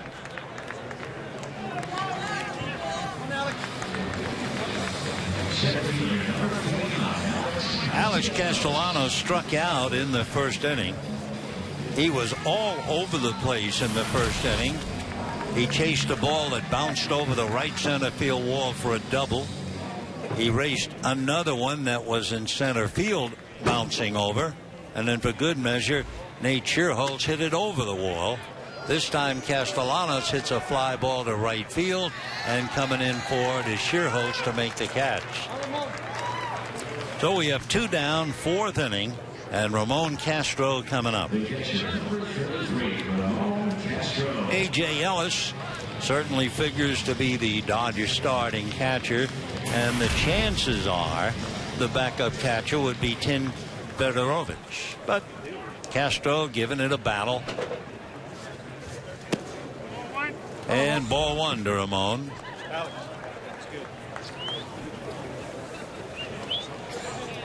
Ramon's from Puerto Rico. He is 6'3" and about 200. That's a strike. He's got to be a little eager, too. He's 32 years old. So he's been a pro since 1994. But he hasn't had much time in the big leagues at all. Up and down, then spent some time with Florida and the Mets, up and down, and the White Sox.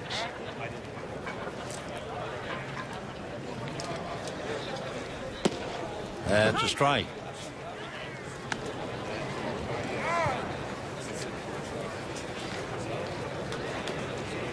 Castro had 1 year with Florida where he hit 280. Not that kind of a hitter, however. Never been the regular catcher, but as a backup man, he's done very well. He did hit in 52 games. He had 285 for the Mets 5 years ago. And a line drive over the bag into center field. Base hit.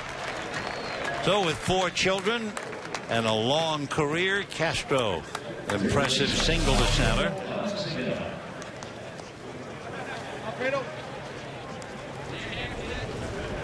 Meziga coming up now. The third baseman fly to center in the 2nd inning. Alfredo trying to move Castro from first. 6-2 in favor of the Cubs, and we're in the bottom of the 4th inning. That's a strike.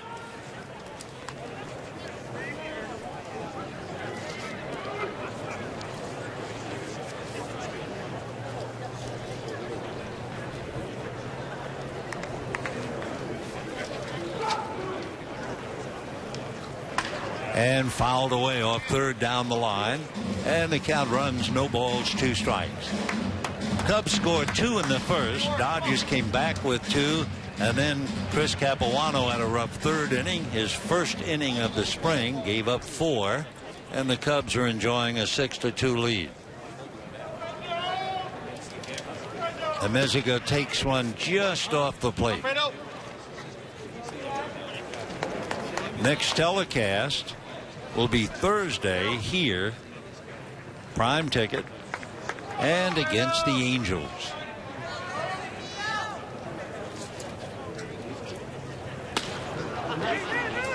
And that's hit in the air to left field. Moving in and over is McDonald. So Meziga, a fly ball to left field. The Dodgers lead Castro. And at the end of 4, Cubs 6, Dodgers 2.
Sean Tolleson comes out of the Dodger bullpen. He'll be the third pitcher as scheduled.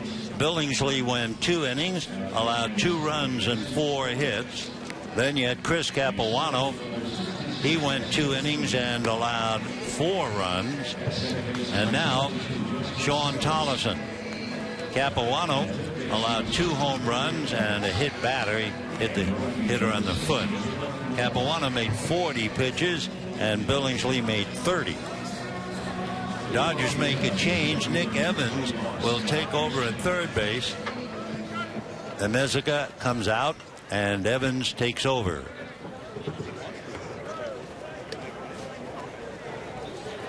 So Tolleson will start off against Scott Hairston, Jerry's brother. The Hairston boys competing. Scott playing center field and Jerry playing right. Jesse Flores also comes in now, and Flores takes over for Castro.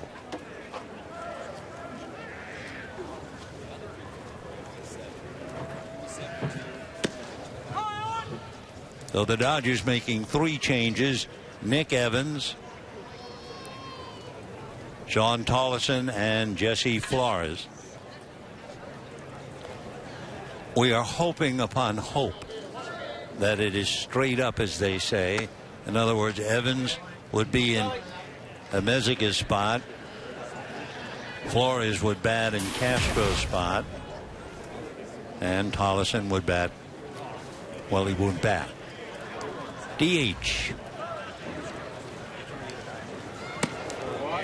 For Sean Tolleson, he is certainly an ideal size, 6'2", about 210, only 25 years old, born in Big D and lives in Fairview, Texas. Came up briefly last year and wound up appearing in 40 games. High fly ball curling foul and out of play deep down the left field line. Way over in the area where that little angel was rolling down the hillside.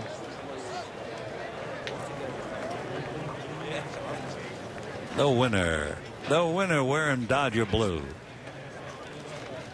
And thrilled.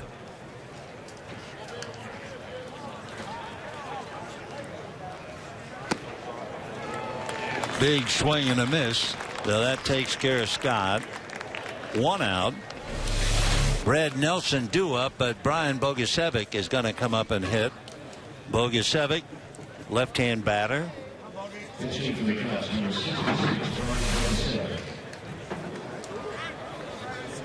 One away in the 5th. Tollison just picks up a strikeout. It's still 6-2 in favor of the Cubs.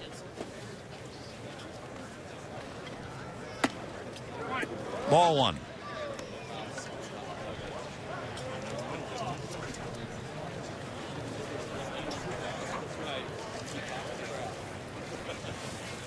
One ball and no strikes to Brian. And ball 2. 2-0. Bogusevic briefly came up last year.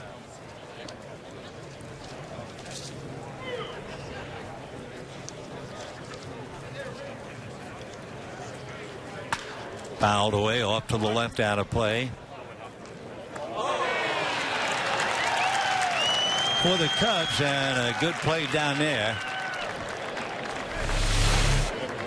Foul ball down the line, bouncing around out there, and there's the winner. Looks a little bit, not a lot, but reminding me of Fernando.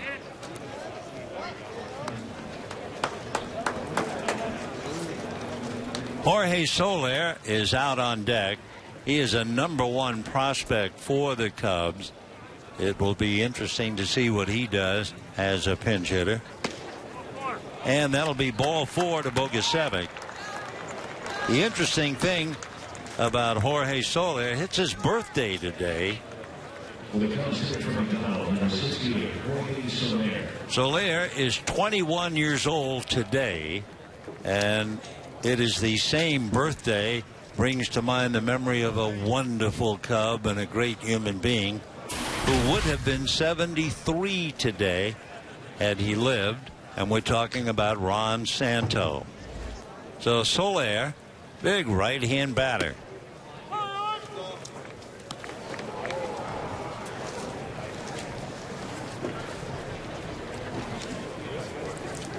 Soler is listed very high in the prospects. He came up last summer, was signed. He's a Cuban defector, and he was signed, believe it or not, to a 9-year deal. Check swing strike.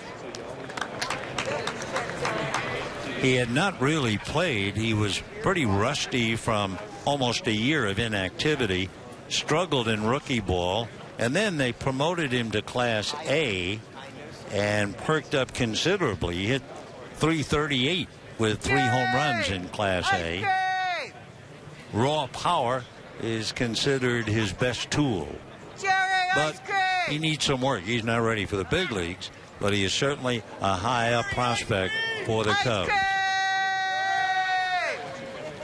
Jerry ice cream! Ice cream! Let's go, Colston! Show me belong here! All right, everyone. That's in there. So Soler does not get a birthday present as he strikes out. 2 down.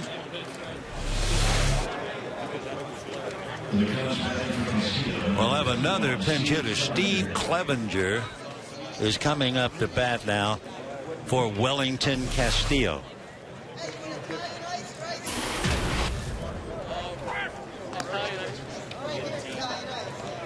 So when you start hearing names and they don't really ring a bell, you know you are hip deep in spring training.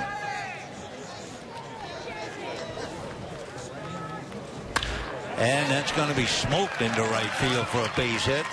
Hairston over to get it, easily sending Bogusevic to third. And the Cubs have runners at first and third with 2 out. Brent Lillibridge is now coming up to bat for Junior Lake.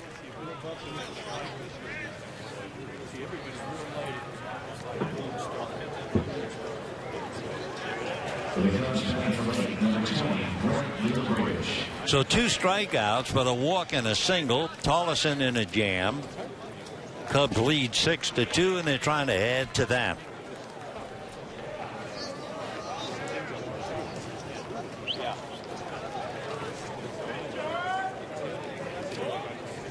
On deck, Logan Watkins, as we try to keep up with the changes. Dale Swaim opening it up for the entire roster.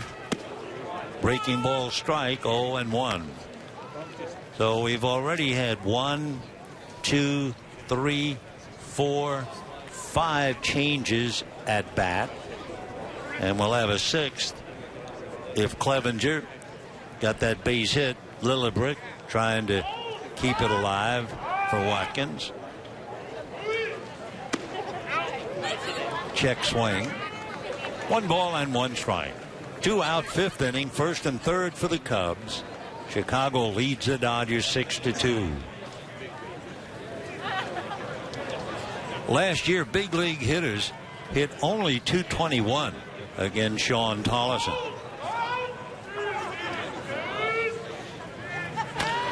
Big bouncer to third. On it there is Nick Evans to make the play, and the inning is over. No runs a hit, 2 left. And at the end of 4.5 innings, it's still 6-2 Chicago.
Say, friends, guarantee your tickets to opening day. Great interleague matchups or your favorite giveaway nights with a Dodger mini plan that each start at just $11 per ticket.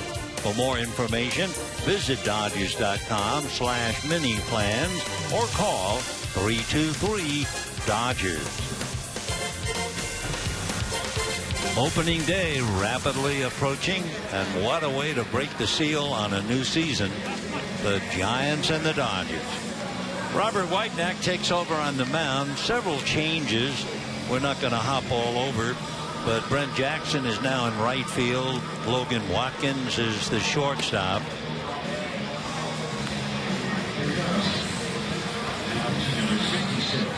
So Robert Whitenack picking up. He had Tommy John surgery, so that pretty much sidelined him most of 2011 and 12. Single A last year, he was 1-6, and he had an earned run average of about 6. But of course, he was trying to come back. This is his 5th year in the Cubs organization. He did pick up a victory in relief last year. And ball 1. Tony Gwynn playing left field today. Tony Gwynn walked in the 2nd inning and was thrown out trying to steal.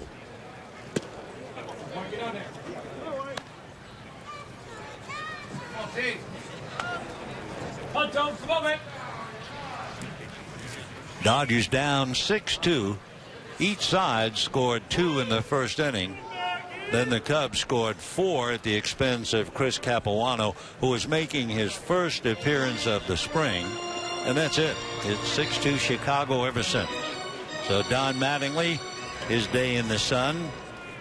I think he might have been pretty impressed with Billingsley, even though Chad gave up an explosive first inning. 2 doubles, a single, and a home run. But actually, when you looked at Billingsley, 9 of 10 first pitch strikes, and then settled down in the second inning. So it was a pretty good outing for Chad, even though it doesn't read well. But again, a word of caution in the spring, especially when you're talking about February. This is the earliest ever where we're watching games and actually broadcasting. So Tony Gwynn gets the walk, and here now is D. Gordon. Boy, has he looked like a leadoff man today. Justin Sellers is on deck. Nice save at first.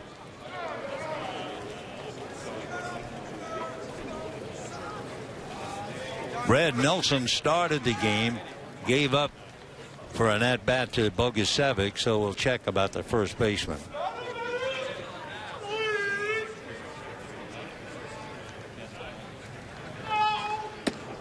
That's on the outside corner. Good pitch. Gordon, 17 pitch in the first inning and then struck out looking. Last time up, Gordon walked. So as a leadoff man, he has certainly made them pitch. And that is Brian Bogusevic over at first base. Made a good save.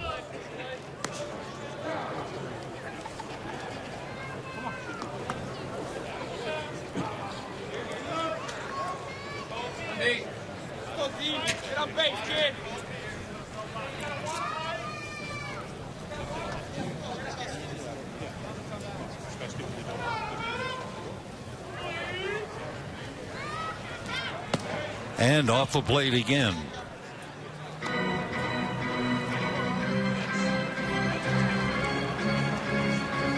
We're trying desperately to keep up with all the changes, and it is really hard.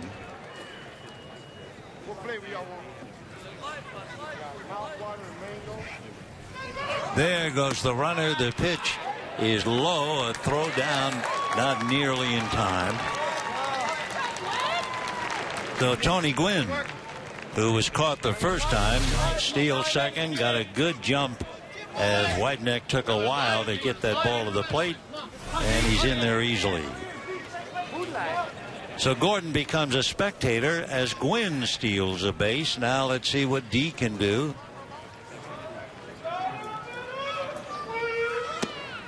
He can walk. So Whiteneck, who is very rusty, will now face Justin Sellers with 2 on and nobody out.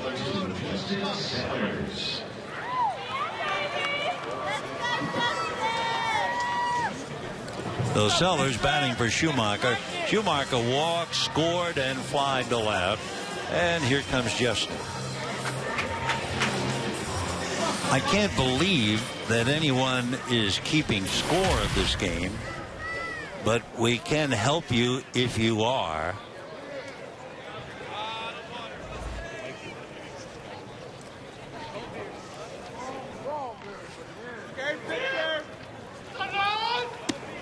That's going to be a strike. 2 on, nobody out. Dodgers down 6-2 in the 5th inning. Jeremy Moore is out on deck. And you can see this is the time to give up as far as keeping score. The changes are overwhelming. But it's spring training.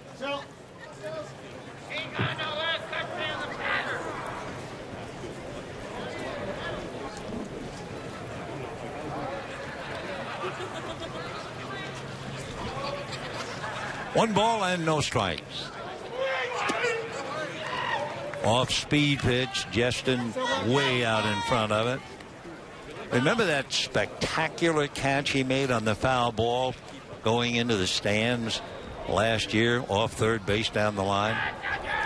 That was one of the highlight plays of the year, but he got banged up. And with the ball lost and dropped at the plate, the Dodgers take advantage of that, and Gwynn goes to third. So we'll assume that'll be a pass ball. Not that it makes any difference. Here's the pitch, blocked. Then it squirts away. Then he drops it. And by that time, the play is history. So Gwynn is at third. Gordon holding at first. And Sellers with a chance to pick up a run.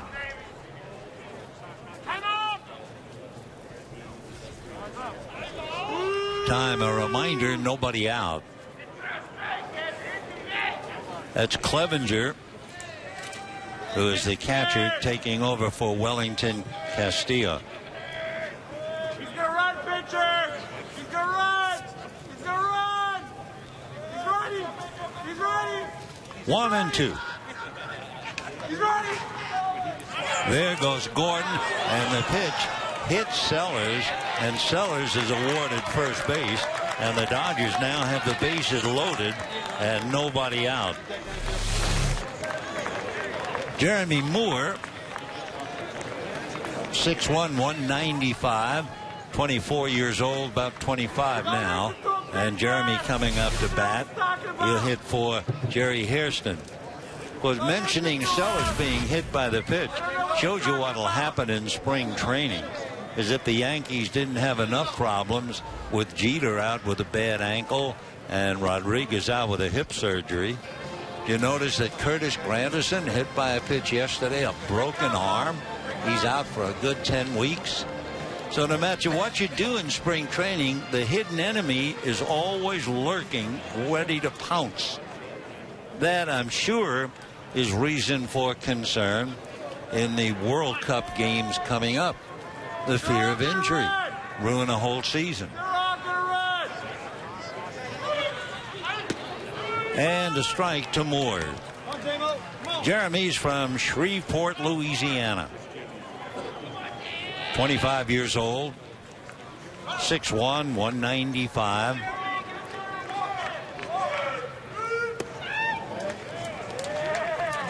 Take a look at the Dodgers. Tony Gwynn is at third. Then you have D. Gordon at second. Justin Sellers at first. So the Dodgers with some rabbits out there, and Jeremy Moore trying to bring him in.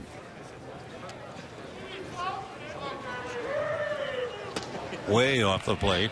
Moore briefly in 8 games with the Angels last year.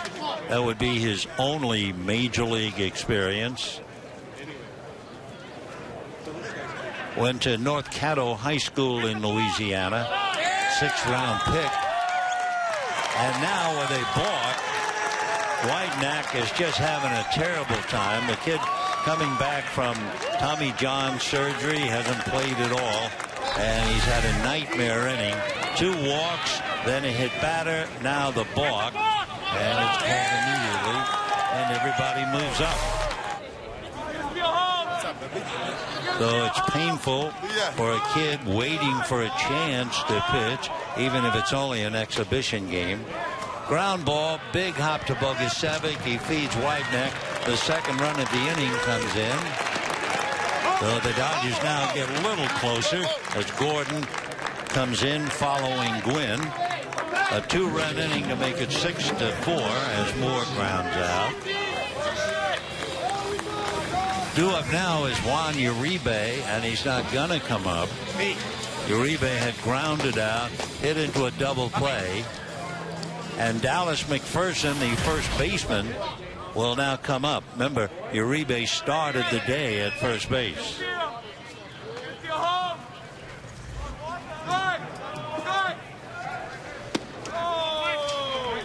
1 ball and no strikes. Sellers down the line from third. Matt Wallach, a young catcher, is out on deck.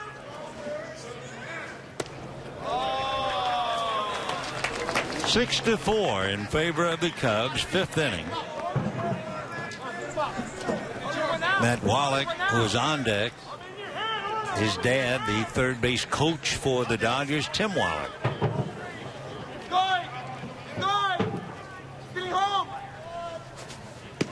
Eliezer unable to come, family problems. Then he became ill. I think it was dengue fever. The one man's bad break is another's opportunity. So Dallas McPherson waiting and Matt Wallach on deck. That's a strike. McPherson spent several years with the Angels. I mean, he played with them when they were the Anaheim Angels. So he's been with Anaheim, then Los Angeles Angels, then Florida, and then the White Sox. 2-2. Way off the plate. A lot of pressure. Full count. Full count.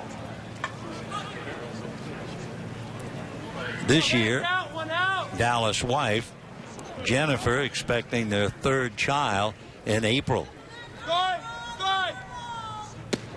And a strike. He was ready to throw the bat away and go to first.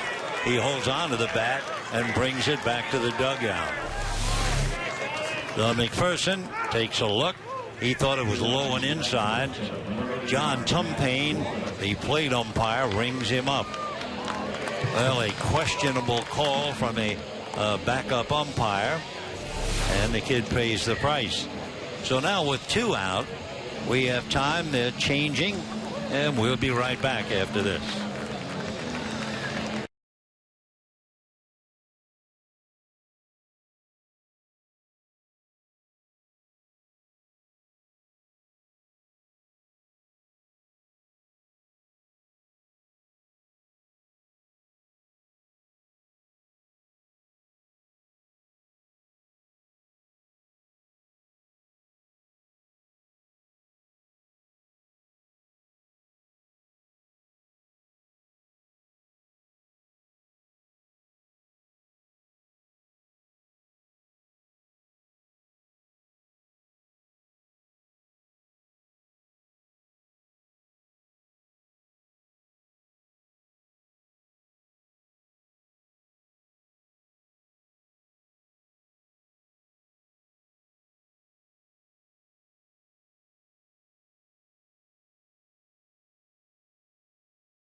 Well, you wonder the thoughts going through the minds of Matt Wallach and Tim Wallach. Naturally, Matt would love to do something as he tries to impress the Dodgers. Tim Wallach would love to have his son do something, and it will be up to the battle. 60 feet, 6 inches away. Michael Bowden going up against young Matt Wallach. Yasiel Puig is out on deck as a pinch hitter. 6-4. Favor the Cubs. Dodgers have Sellers at third. Puig on deck. And Matt Wallach. Matt's 27 and born in West Palm Beach. 0-1. Matthew Gregory Wallach went to Cypress College, then transferred to Cal State Fullerton.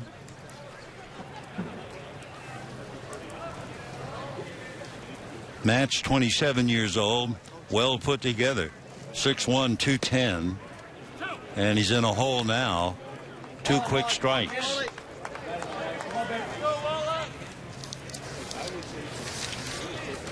Michael Bowden his second year with the Cubs organization. He came from the Red Sox.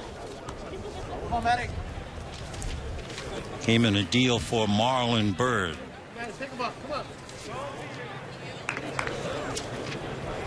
Bowden last year in 30 games coming out of the Cub bullpen, he had 29 strikeouts in 30 games. And he balks. So that's the second balk in the inning. And scoring is Sellers. And the Dodgers now have scored 3 runs without hitting the ball. Only the Dodgers can come up with something like that. We've had 2 walks, a hit batter, and 2 balks. Tis spring, and the young man's fancy turns to balks and wild pitches. And if you're Dale Swaim, more than that, they are hollering, I think, a little bit out of the Cub dugout towards the umpire, John Tumpane. So the Dodgers roaring back on balks, and they trail now 6-5.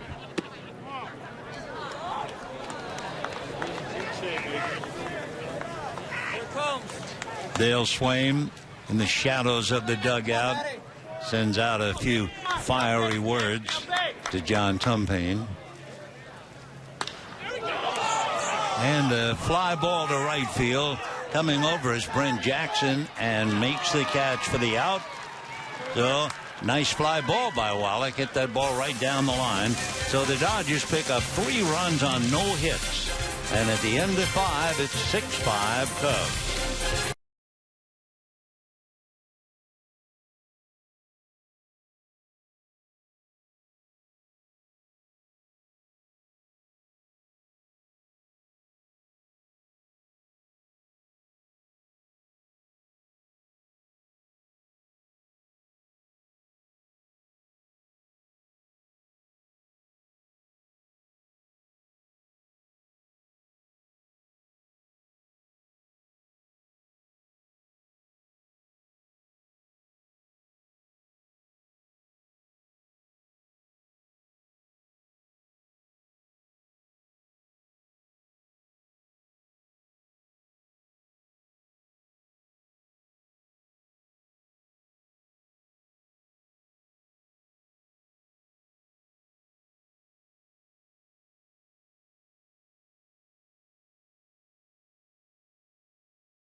As you know, this is our first telecast of spring training. The second one is eagerly awaited. That will be Thursday. Hope you'll join us then for sure. It'll be the Dodgers and the Angels, a long-awaited meeting. Now let's get back to this one. 6-5 in favor of the Cubs. The Dodgers coming up with a rather astonishing half inning where they scored 3 times without a hit. They had 2 walks. There was a hit batter. There were 2 balks, a stolen base, and the Dodgers get in the game. Matt Guerrier now is the 4th Dodger pitcher. So it's been Billingsley for 2, Capuano for 2, then Tollison for 1, and now here's Matt. The Dodgers with a new shortstop now, Omar Luna, 0-1 at the plate. Omar Luna picking up for D. Gordon. We give you the Dodger lineup, and slowly but surely the minor leaguers have taken over. Luna leads off. Then you have Sellers at second, Moore in right, McPherson at first. Matt Wallach is now behind the plate. Puig is in center field, so he'll be leading off in the next inning. Flores is the catcher, Jess Flores. Nick Evans at third. Tony Gwynn is the one former big leaguer who is still out there in a starting role. So don't go wandering off. If you've been wondering about Puig, you will see him leading off in the bottom of the 6th inning. Yasiel Puig. Big roundhouse curveball for strike 3. The 1 out. Eddie Massenet is coming up. Massenet came in the 4th inning as a pinch hitter and was hit by the pitch on the foot. 6 runs, 9 hits for the Cubs, 5 runs, 3 hits for the Dodgers. Fastball fouled away. 0-1 the count.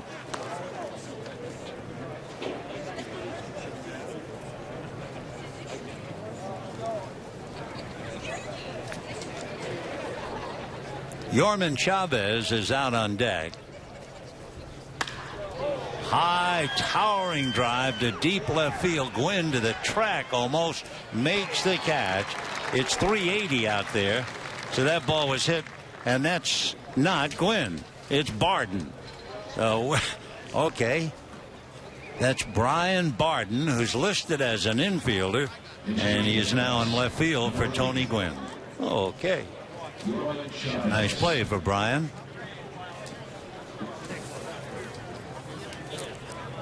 If you're trying to keep score of this game now, this is one of those hang in there games.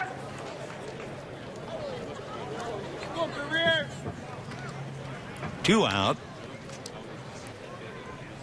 Here's Yorman Chavez batting for Darwin Barney.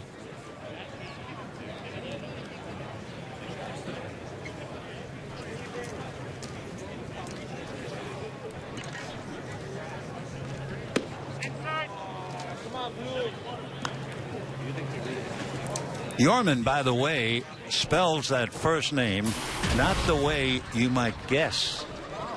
It's Johmermyn, and it comes out Yorman, which is certainly okay with me.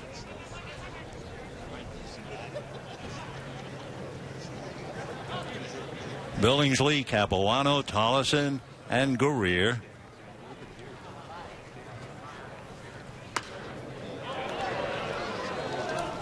If you're looking about the Cubs pitching, Villanueva, Parker, Lux, Whiteneck, and Bowden, that does not figure to be their starting staff. You would certainly figure that Dale Swim would have Matt Garza as a store side, Jeff Samardzija, Edwin Jackson, the former Dodger, Travis Wood, and Scott Baker. They're the ones you would expect to be pitching. Villanueva just over from Toronto, and they're hoping that he would make the bullpen. Well, the bullpen has Carlos Marmol, and then Jeff Bellevue, Jim Russell, Sean Camp, and Kyuji Fujikawa. Well, it'll be interesting to see how that forms up.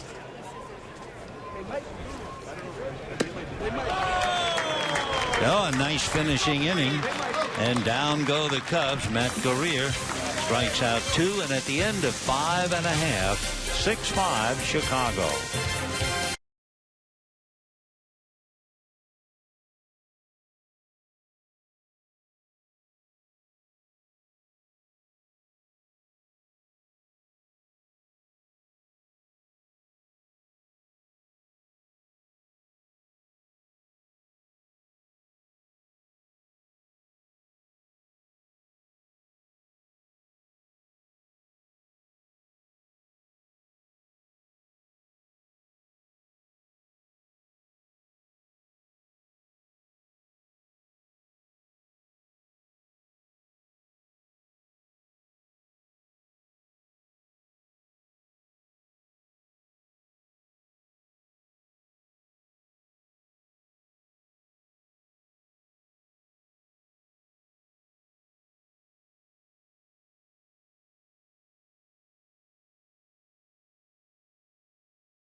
Cubs leading the Dodgers. They led 6-2. It's now 6-5. We're about ready to get more action started in the bottom of the 6th inning. I did want to salute a good pal of mine and a co-broadcaster, Joe Garagiola, who announced his retirement after 57 years in baseball. We worked together on the Game of the Week for about 7-8 years, and that was a lot of fun. A drive to the gap in right center, but it's playable, and Brent Jackson makes the catch. So Puig, a long fly ball out to right field. Joe, of course, played with a lot of clubs. I first met him when he was a catcher, a regular catcher for the St. Louis Cardinals back about 1950. He eventually went on to Pittsburgh, a bad team. He used to say we had a party to celebrate whenever they were rained out. He also played for the Cubs and, of course, left a lot of smiles and laughter wherever he played. So our heartiest congratulations and best wishes to Joe, and trust all is well. Right now, Jesus Flores, the catcher, coming up after Puig hit the long fly ball out.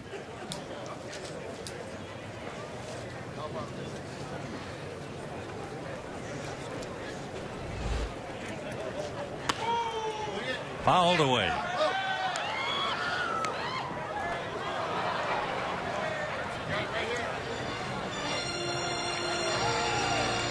Dodgers down by just one, but it took a rather amazing 5th inning to get close. 2 walks, a hit batter, and a couple of balks. So it's 6-5 Chicago. Little foul off first, out of play.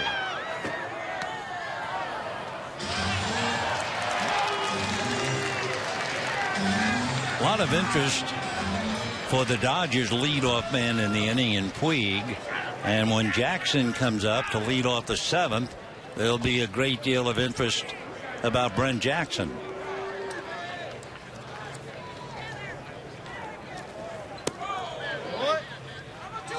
One out, 6th inning. 6 runs, 9 hits for the Cubs. 5 runs on 3 hits for the Dodgers. Aided and abetted by a couple of balks. An error on each side.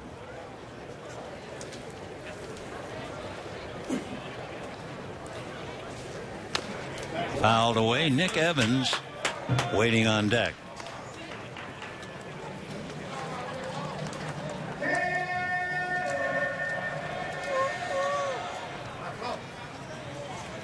Villanueva, Parker, Lux, Whitenack, and Bowden.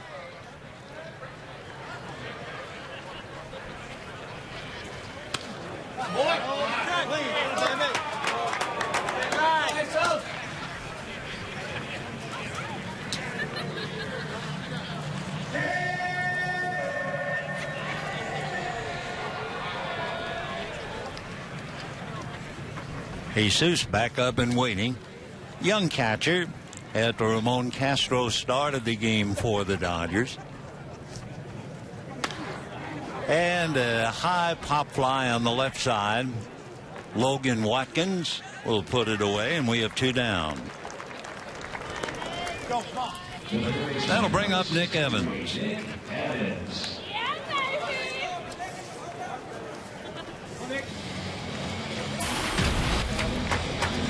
Evans finishing up for Amezaga at third base.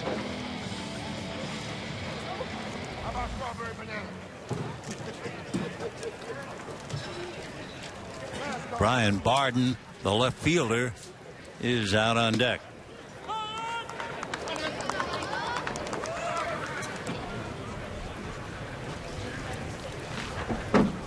Don't forget Thursday, be sure to join us right here. The Dodgers and the Angels.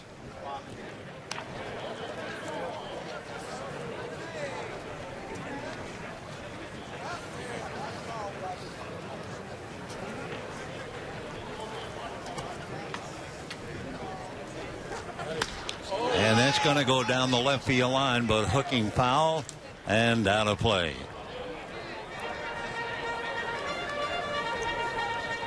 Another scramble, another ball, and another win.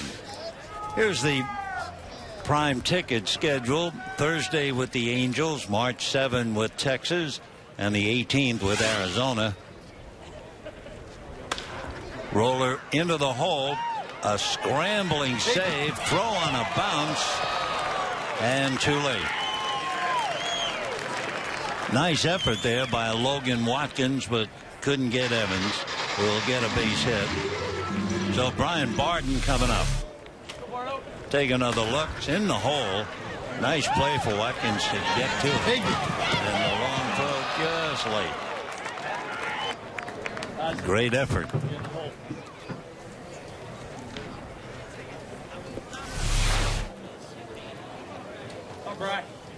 So the batter now is Brian Barden, finishing up in left field for Tony Gwynn. Gwynn walked twice, stole a base, scored on a balk. Barden made a nice play on the long fly ball by Maisonette in the 6th inning. He caught it about 370 feet away.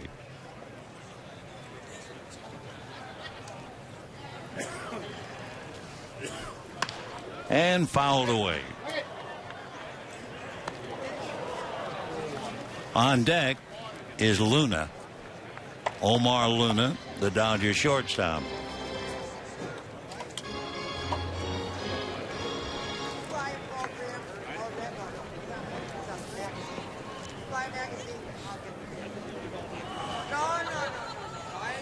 Oh, and 2.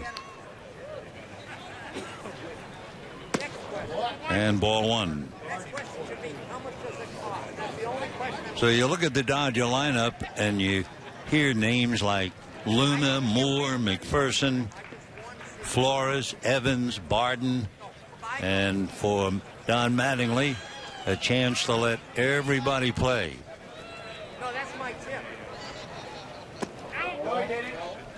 Good throw down to first would have gotten him. Took too long, however, for Clevenger to react.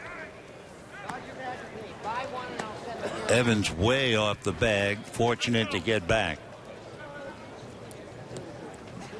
6 runs, 9 hits for the Cubs, 5 runs, 4 hits for the Dodgers. We have now had 9 pitchers in the game. 5 used by the Cubs. Dodgers using Billingsley, Capuano, Tollison, and Guerrier, all big league pitchers. Billingsley went 2 innings, gave up a couple of doubles, a home run, and a single in his 2 innings. Capuano gave up a walk, a broken bat single, and 2 home runs.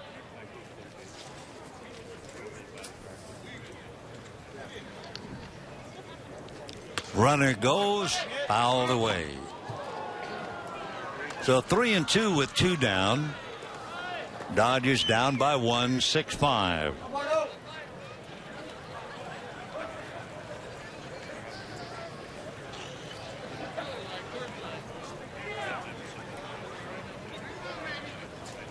So Brian Barden still up there. Runner goes, strike 3 called. So no runs, 1 hit, a man left, and we have 6 innings in the books. Cubs 6, Dodgers 5.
6-5 in favor of Chicago. The Dodgers bring in their 5th pitcher and the 10th pitcher in the game, and it's Kevin Gregg.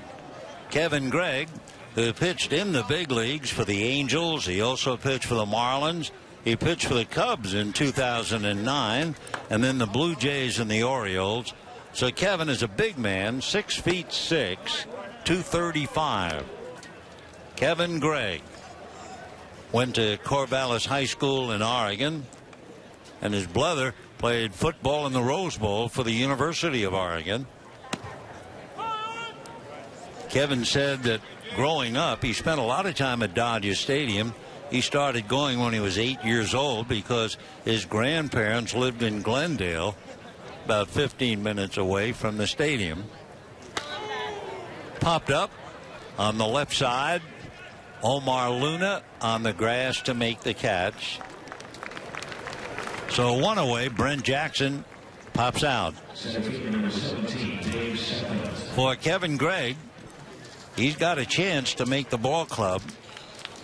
A veteran reliever, and of course the Dodger bullpen could always use another strong arm.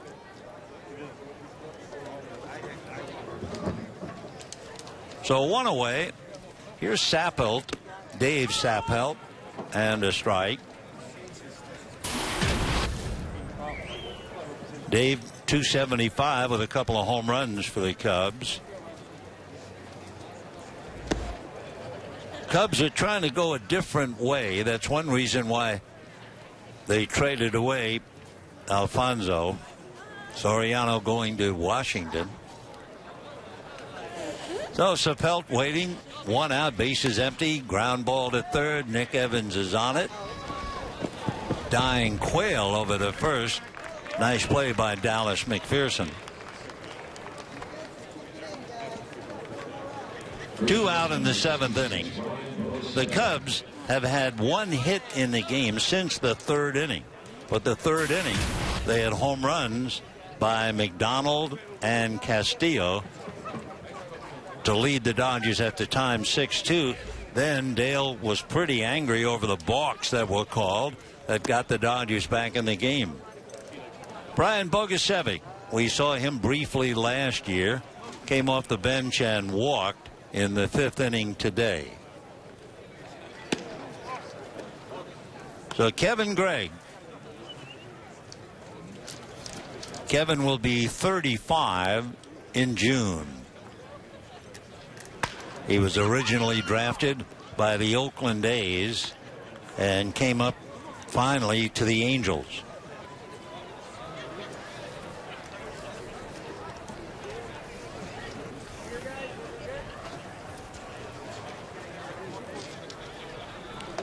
Basically fastball, slider, and a change for Gregg. They count 2-2.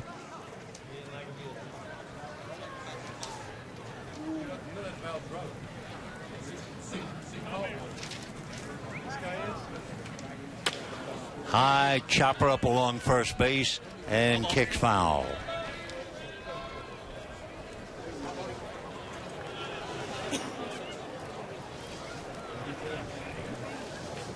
So back to the plate comes Bogusevic. 2 balls, 2 strikes, 2 out. A lot of sunshine here, which is why the folks come to root for the Dodgers and enjoy the blue skies. Today, the better day they've had in quite a while. Justin Sellers over to Dallas McPherson. It's a 1-2-3 inning. So it means the Cubs still 1 hit since the 3rd inning, but they're still leading by 1, 6-5.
It's about that time, isn't it? Maybe the folks are a little bit rusty, but it sounds so good. Take me out to the ball game.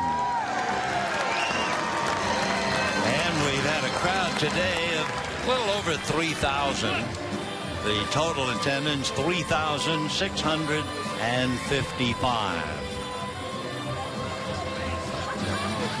We have a new pitcher coming in for the Cubs, and he is not on their travel squad, so we're not quite sure. We look at our note sheet, however.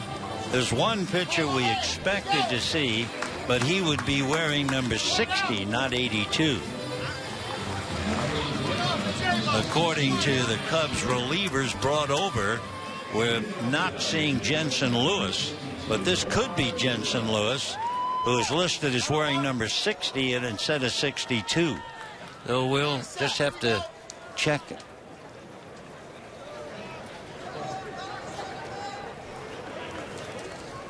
For the Dodgers, Luna, Sellers, and Moore due up in the 7th inning.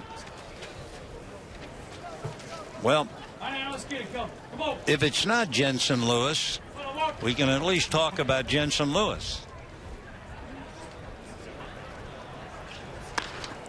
Fouled away.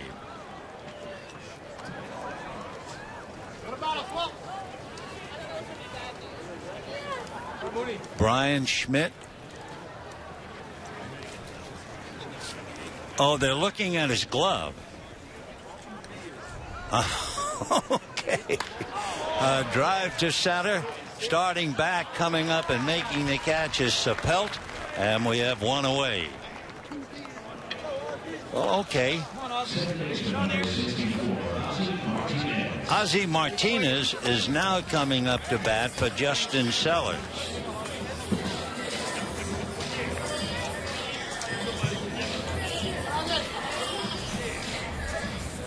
This is the earliest that I can ever remember.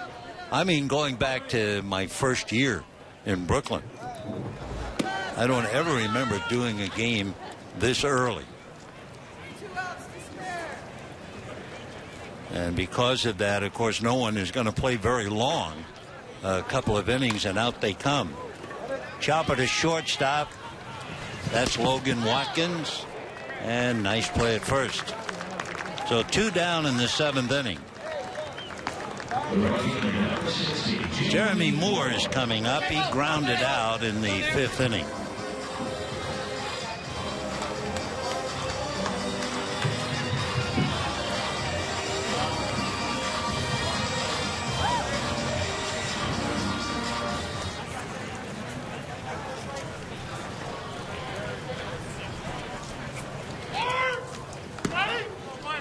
Ball one.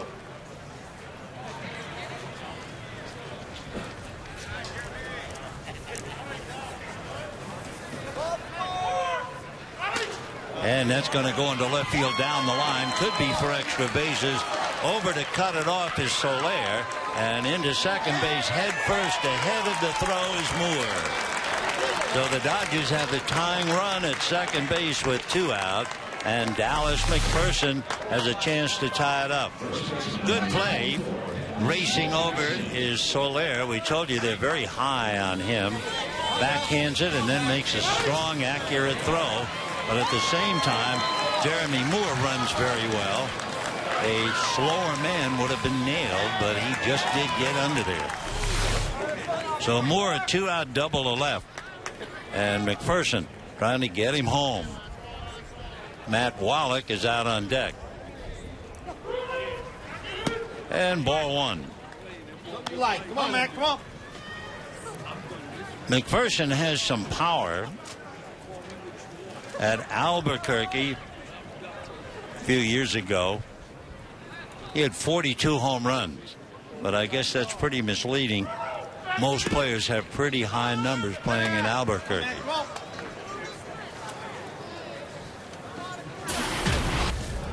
So Dallas would settle for a base hit to tie it up. For the Dodgers, 5 runs, 5 hits. Cubs, 6 runs, 9 hits. And the difference, the home run ball. The Cubs, who did not hit a lot of home runs, hit 3 home runs in the first 3 innings. Come on out. Good swing.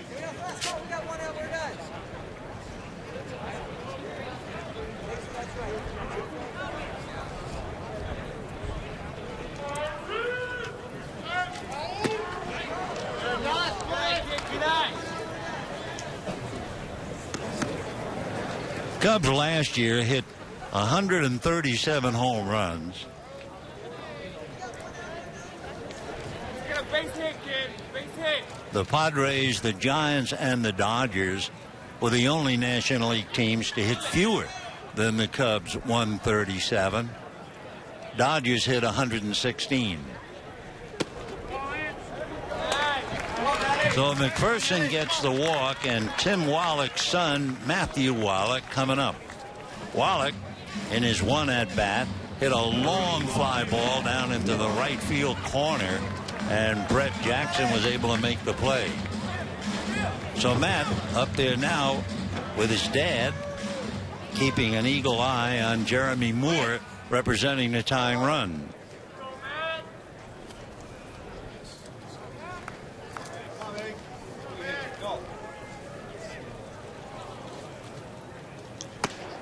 And ball 1. So we had the brothers, Scott Hairston, playing center field for the Cubs, and Jerry Hairston playing right field for the Dodgers. Now we have that moment, father and son, with Wallach and Matt Wallach. On deck, Yasiel Puig. And a fly ball, shallow left field, trouble. The run comes in. Dodgers have tied it at 6-6 on a pop fly single to left. Wallach's boy drives in the tying run. That'll be a nice feeling in the coaching box and standing at first. And now, big Yasiel Puig will be coming up. The Wallach fly ball single, and the Dodgers have finally caught the Cubs. Yasiel Puig, of course, has been of a great bit of attention, even though he hasn't played. He's 22. He's listed 6'3", 245. He's from Cienfuegos in Cuba. Flied to right field in his only at bat. And a shot into left field, base hit. They will hold up McPherson. And the bases are loaded. So Puig didn't hang around. Single to left. Take another look at Puig's swing. Got a breaking ball, and he just went down and whacked it. He had a double the other day. He had a triple, and now a sharp single to left. Is he raw? Yes. Does he need a lot of work? They say yes. Do they like him? Very much, yes. A lot of power and a lot of speed. He will really surprise you how fast he can run, especially for a guy who is as big as he is, 6'3", 245. So the bases are loaded. The Dodgers have picked up a run to tie it up, and now Jesus Flores is the batter. He's got McPherson, Wallach, and Puig out on the lines. Fouled away. 0-1. So if indeed it is Schmidt, and we're only guessing the name on his glove, which is a pretty good guess, I guess. There it is. All we can tell you is it's a glove. Little ground ball to third, and a tag play over there. That's a good play by Junior Lake's sub. So the Dodgers scrambled, get 3 hits, 1 run, and tie it up 6-6.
Say, friends, get suited up for spring training at the official online shop of the Dodgers with the largest selection of authentic spring training gear, including clubhouse caps and T-shirts, jerseys, sweatshirts, and more. So get set for spring at the official source, thedodgers.com shop. They are here, bless their hearts. Even the really young ones pitching underhanded to Dad, but he's throwing strikes. Yeah.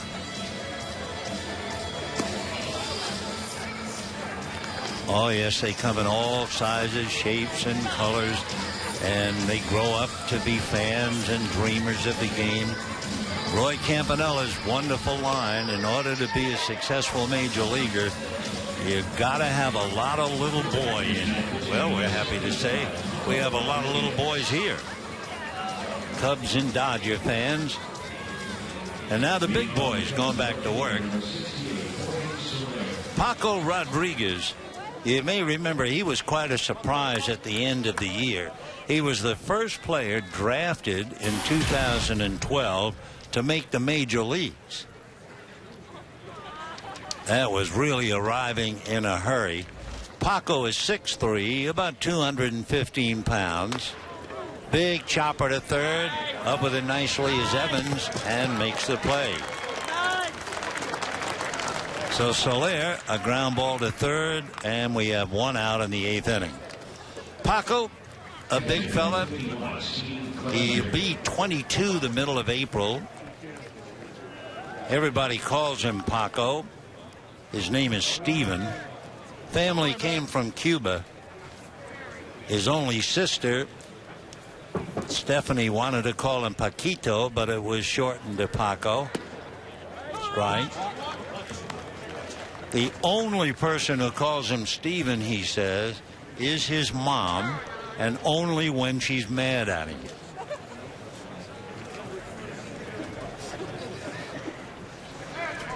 Look out. Big breaking ball.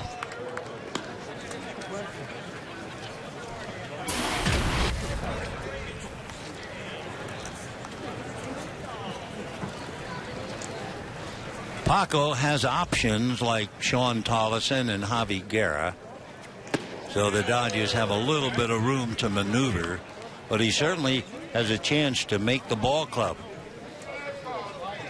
As Ned Coletti said, he earned that in a very short period of time. Paco was drafted by the Dodgers out of the University of Florida, and after 6 games in A-ball, they jumped him up to Double-A.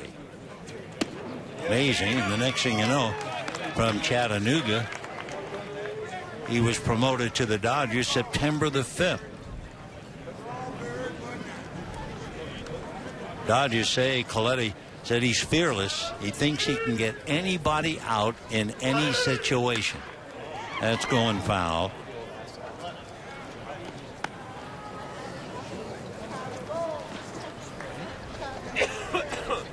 Paco with the Dodgers last year and is wearing it now. Wears number 75. That's a pretty high number to be a regular on a major league team. Ground ball, that'll find its way through. The only other Dodger player to wear the number 75 was a reliever, Alan Mills, who played briefly for the Dodgers in 1999 and 2000. Of course, we've had players now wear as high as 99 in the big leagues. I don't think he's going to score on one down line anyway. So Paco gives up a base hit to Clevenger. Lillibridge, the third baseman, is at the plate. And a strike, 0-1.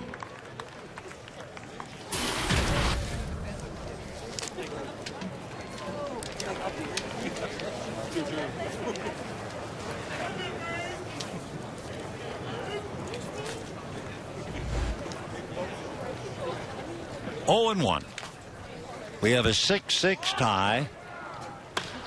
That's lifted into right field and shallow, and it will drop for the base hit. all the way to third on the high throw and the overthrow, and the Cubs will have runners at second and third. So it was a good backup by Rodriguez, and it probably saved the run. So Lillibridge, a pop fly single to right. Clevenger goes to third, and Lillibridge goes to second on the throw. So now Paco's in a jam. Jeremy Moore had just too far to go for that fly ball. So Paco with a challenge. Second and third here in the 8th inning in a 6-6 tie. Logan Watkins, finishing up at shortstop, is coming up.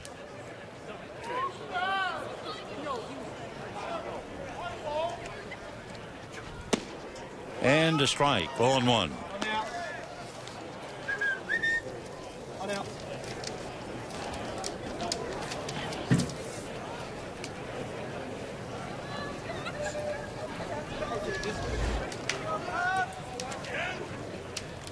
Last year in 6 innings, Paco had a little more than 8 strikeouts. He would certainly like to go to the strikeout route right now, especially against a left-hand batter. Second and third, 1 out in the 8th in a 6-6 tie.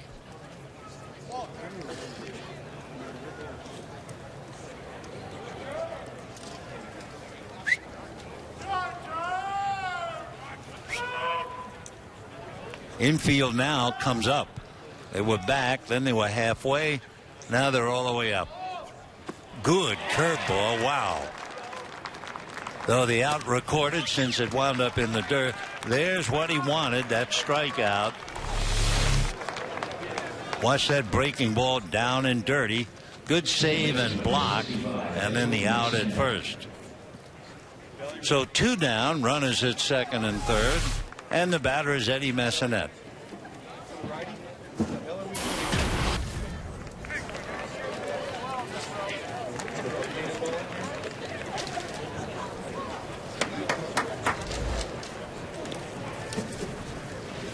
Six tie. The Cubs second and third, 2 out. Messinet last time up flied to left field.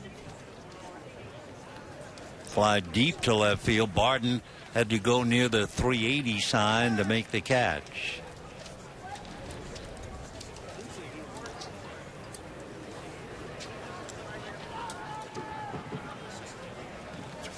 Fastball hammered to left field.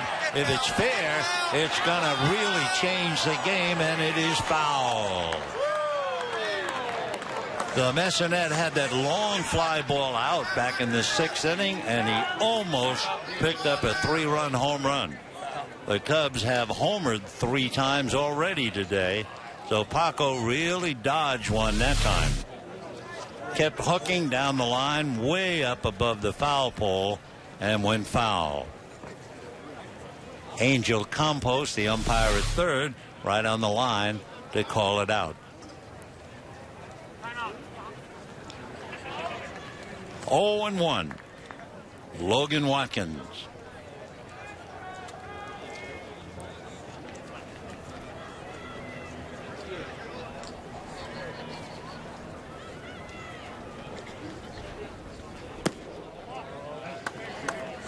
One ball and 1 strike.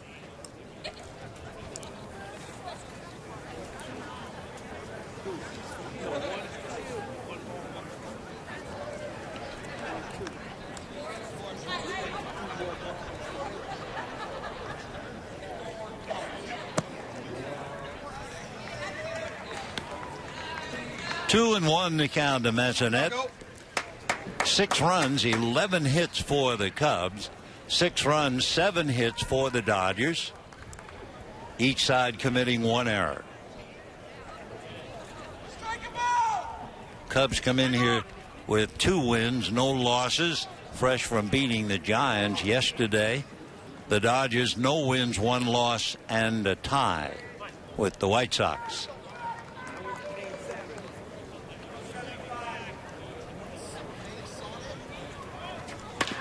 Big bouncer to third. Up with it nicely is Nick Evans. Makes the play. And Rodriguez is out of the jam. Paco striking out Watkins for the big out. No runs, 2 hits, 2 left. And at the end of 7.5, 6-6.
There are so many interesting and ironic stories throughout spring training, and certainly here's one of them.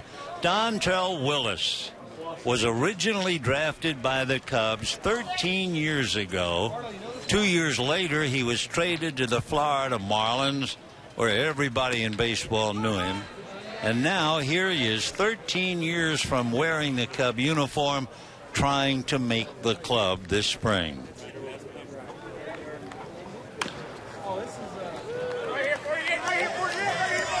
Dontrelle, the years go flying by. He's now 31 years old. Facing Nick Evans, Brian Barden, and then Omar Luna.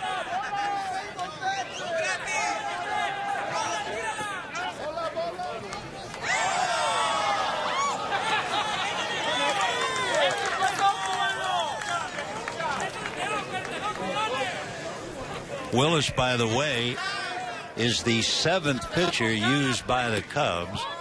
Dodgers have used 6.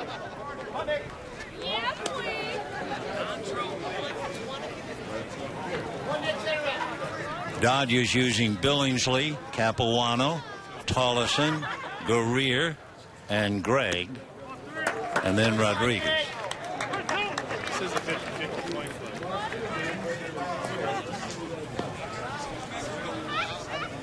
Evans trying to get aboard, opening up the inning in a 6-6 tie, and ball 4. Left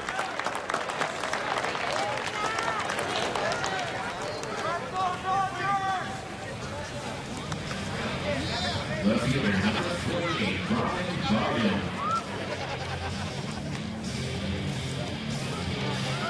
So here's Barden finishing up for Tony Gwynn in left field.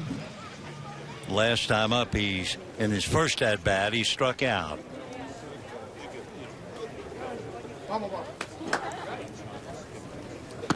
Ball 1.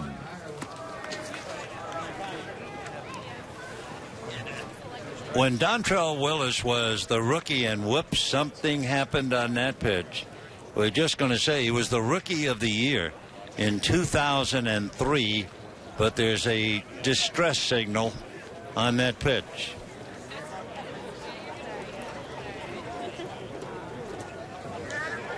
So the Cub trainer out there along with management.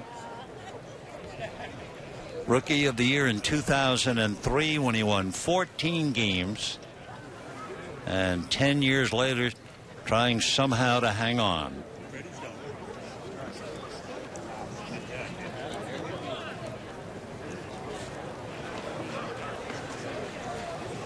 Chris Bosio looking down to the bullpen, and that's too bad. Dontrell Willis comes out, walks Evans, and then hurts himself on the pitch.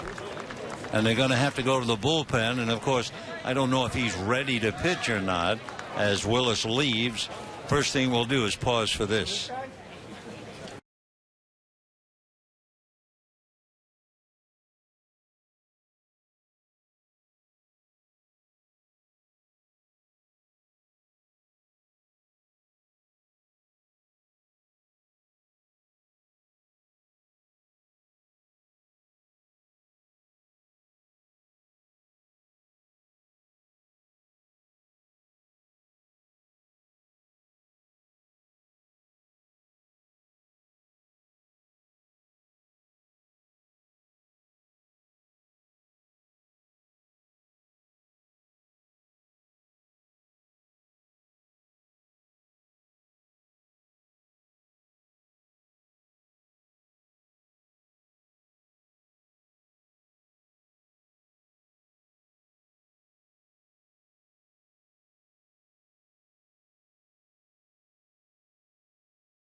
Well, we were talking a little while ago about Dontrell Willis, originally signed by the Cubs 13 years ago, dealt away to the Marlins, Rookie of the Year, and now going full circle. So there's a lot of heartbreak when you see a pitcher who had reached the heights of Rookie of the Year battling to just find a job with a club that's desperate for pitching, and it was his old original team. And he comes in, he walks a batter, everybody here's rooting for him because he is such a nice guy, and then he makes one more pitch and he has to come out. And you can only hope that whatever it is, that it is not major, that he'll heal quickly and be able to pitch and maybe find a job. But it is certainly one of the stories, one of the odd angles of spring training. You're always talking about how good a team will be, who'll win the pennant. You talk about the superstars and all of that. But there are so many stories that are sad stories, guys trying to hang on and they don't make it. So Dontrell Willis is at the stage where he is trying to hang on, and we wish him well. Meanwhile, it is Jensen Lewis coming out of the bullpen. He was with Arizona at their AAA club in Reno, and originally Jensen Lewis was originally selected by the Cleveland Indians and signed with the Cubs in December of last year. He's been in 161 big league games in his career, 7-11. Right-hand hitters in AAA hit only .208 against him. And 2 years ago, with Cleveland, he won the Roberto Clemente Award. So let's see what happens. He inherits a 1-ball, no-strike count. Runner going, ground ball up the middle, and finds its way into left center, and all the way to third is Evans. So that's a deflection, Shea, as Eddie Maisonette racing across, trying to backhand the ball. Take another look. Maisonette caroms the ball over towards left center, and that gave the extra base to the Dodgers. So Barton gets a base hit. Dodgers have runners at first and third. Nobody out in the 8th inning, with Omar Luna coming up. Omar Luna, the shortstop, fly to center. D. Gordon, while he was in there, struck out and walked twice. Though the Dodgers have a chance to put a lot of pressure on the Cubs when they get to the ninth. There's ball one, almost a wild pitch. Nice save by Clevenger, the catcher. So Jensen Lewis fighting for a job. In his career, his strikeouts to walk is just about 3-1.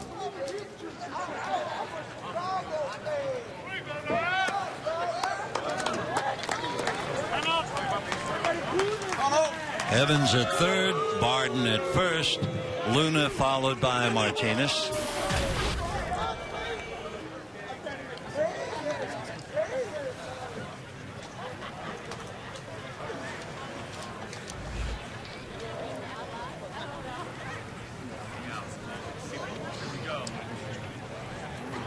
Runner going, and the pitch fouled at the plate, so they'll have to send Barden back.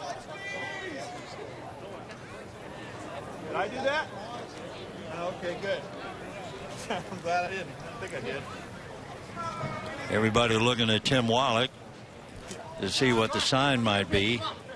The Dodgers had Evans going when Barden got the base hit, and now they had Barden going, and the pitch was fouled at the plate.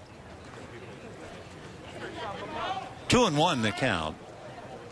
6-6, bottom of the eighth.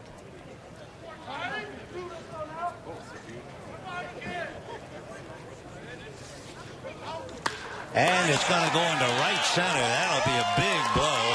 Dodgers, for the first time today, actually take a lead of 7-6. So Luna, a line drive single into right center to break the tie. The Dodgers, who are down 6-2, have taken the lead of 7-6. So Martinez coming up. First and third, nobody out. 7-6 Dodgers. Dodgers trying to come up with their first win of the spring. They had one loss and one tie. So Ozzie checks in. A little roller, tough play. Jensen Lewis picks it, throws to get him. And the Dodgers now have runners at second and third. Barden holding and Luna advancing to second. Nice play by Jensen Lewis.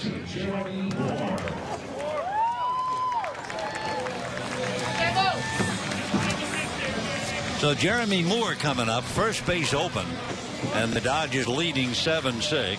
Moore will be followed by Dallas McPherson.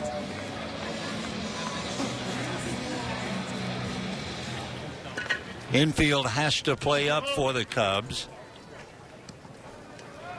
The infield of Bogusevic, Maisonette, Watkins, and Lillibridge. And they're going to check, no swing, ball one. Cubs scored 2. Dodgers came back with 2. Cubs scored 4 to lead 6-2. Dodgers got 3 runs in the 5th inning without getting a base hit. They had 2 walks, a hit batter, and 2 balks. And now they picked up a run to tie, and now they have a go-ahead run here in the 8th. 2-0 the count. Cubs, of course, desperate to improve from last year, where they were about 40 games under 500 and finished 36 games behind Cincinnati. 2-0. And now ball 3.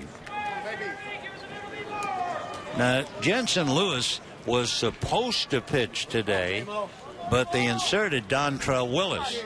So you wonder if Lewis was really ready to pitch when Willis hurt his arm or his side or whatever he did. And ball 4. So the Dodgers now have loaded the bases Dallas McPherson, who walked in the 7th inning coming up. He had struck out in the 5th inning, so he's 0 for 1. So the infield had been up. Now they go back in double play depth. And for Dale Swum, a very, very anxious time. He's used 8 pitchers. One of them had to come out with injury. He is telling his infielders to move back a little bit, especially his first baseman, Bogusevic.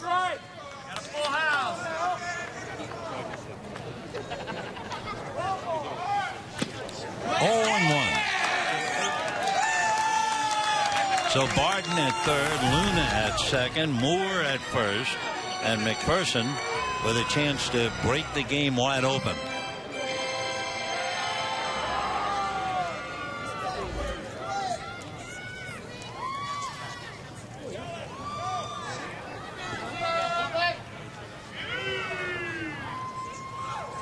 Oh and 1.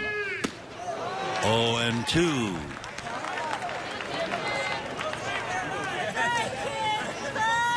Boy, when Dallas McPherson first came up with the Angels when they were called Anaheim back in 2004, there were so many wonderful things expected from him.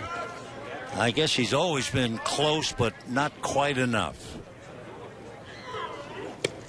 Ball 1. Of course, he never really had much of an opportunity to play a lot of games. Anaheim, he appeared in 16, 61, 40. With Florida, 11. White Sox, 11. He's ready! He's ready! He's ready! 1-2. He's ready! 2-2. So Barton's at third, Luna's at second, Moore's at first. Dodgers lead 7-6, bottom of the 8th inning. And pitcher! Pitcher! Let's go, Dallas, right here. Pitcher! It's all you, baby. Let's go. And foul ball down the left field line, out of play. Dodgers 7 runs, 9 hits and 1 error. Cubs 6 runs, 11 hits and 1 error. The Cubs have hit 3 home runs, and for Don Mattingly, along with Dale Swaim, it's been quite a day. Dodgers using 6 pitchers, Cubs using 8. Way off the plate. Well, they've gone as far as they can go here. Bases loaded. 1 out. And a 3-2 count.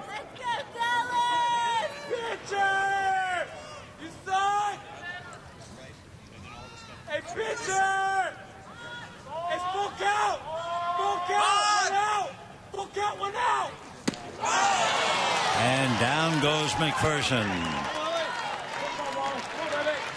Well, that was a big opportunity for him when after a pitch looked like somewhere up there. Questionable, might very well have been ball 4. And moving away from him as well. So 2 out, bases remain loaded, and the batter, Matt Wallach. Wallach had a base hit to drive in a run in the 7th inning. That tied up the game. Now the Dodgers have taken a 7-6 lead. But that was a huge out getting McPherson.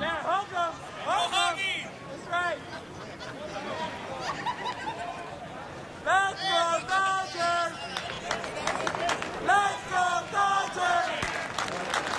Let's go, Dodgers! So again, Barton is at third, Luna at second, Moore at first. 2 out. And it's a big at-bat for Matt Wallach. Let's go, Dodgers! And a strike.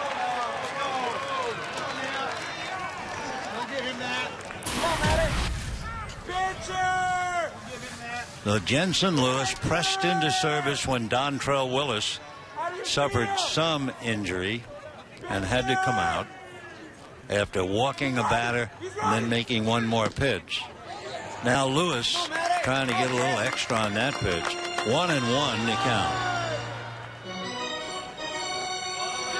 Matt Wallach, as a Dodger, has been at Ogden, Chattanooga, and here he is trying to move up the ladder from Double-A.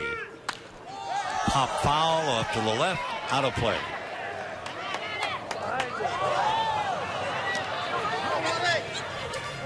7-6 Dodgers, bottom of the 8th. Meanwhile, Brian Barden still at third, Omar Luna at second, and Jeremy Moore at first. Hey, pitcher! Pitcher! We say, man, let's go, baby! Pitcher! Attaboy! Still 1-2 of Matt Wallach. Hey, man, come on!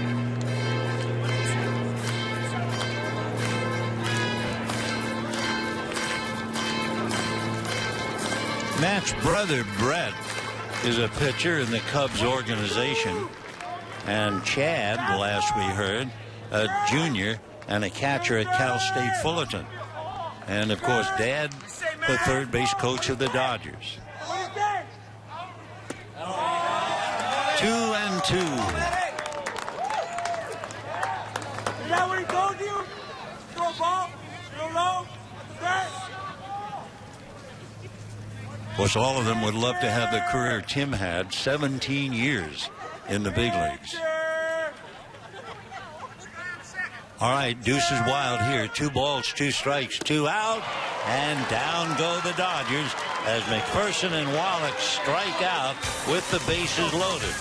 So the Dodgers had a chance to break it open. They couldn't do it, but they are leading going to the 9th, 7-6.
Dodgers lead 7-6, although they certainly blew a golden chance to come into the 9th inning with a good cushion.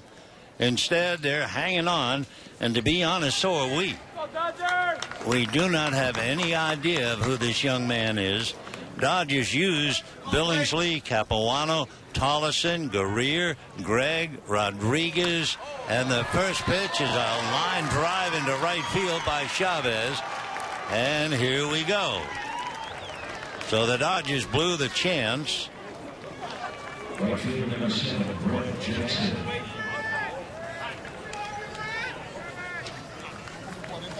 We're still not sure who it is, but we do know the Cubs, just like that, have the tying run on base, nobody out.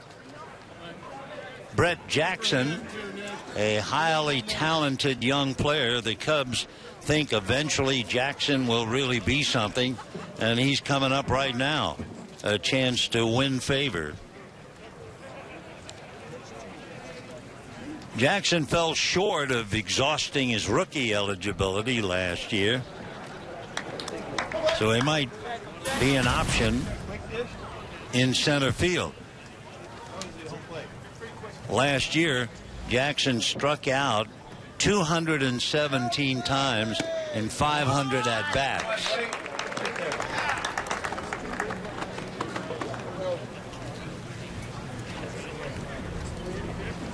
Blake Johnson, number 82, is asked to hold on to the lead.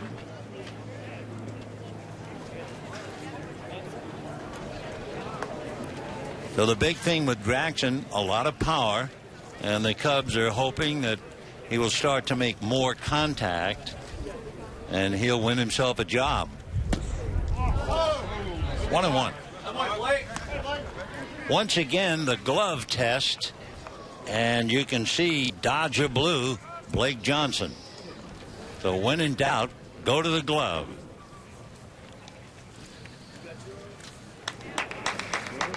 Go Dodgers!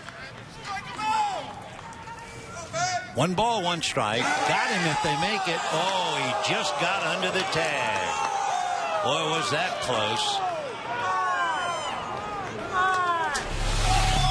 He was leaning, and he just did. Had the throw been anywhere down near the bag, he'd have been hung out to dry for sure. Whoops. And then Chavez gets back.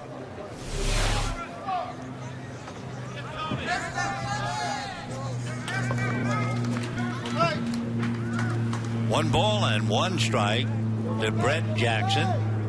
Sapelt on deck.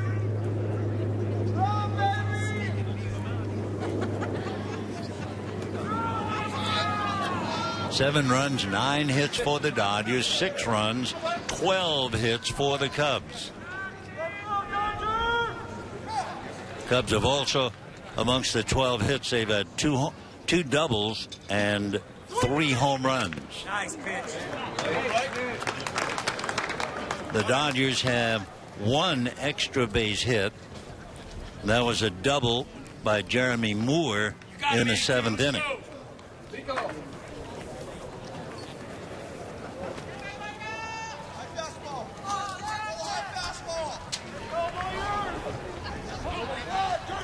One and 2. Inside. Jam him.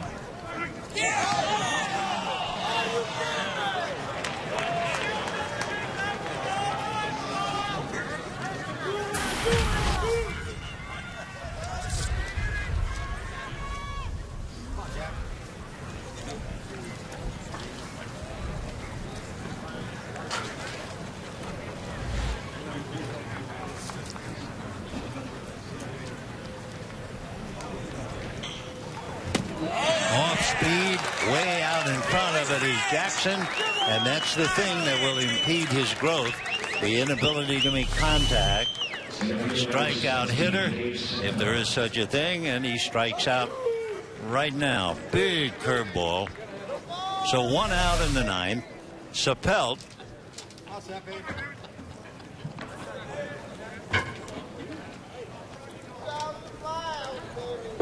Sapelt grounded out in the 7th inning, 0 for 1.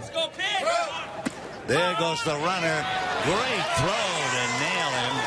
Beautiful throw. And the Dodgers now are 1 out away.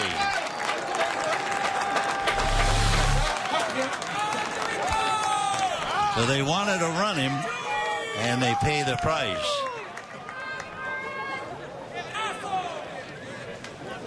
So 2 out, 9th inning. Dodgers leading 7-6. Great play by the kids.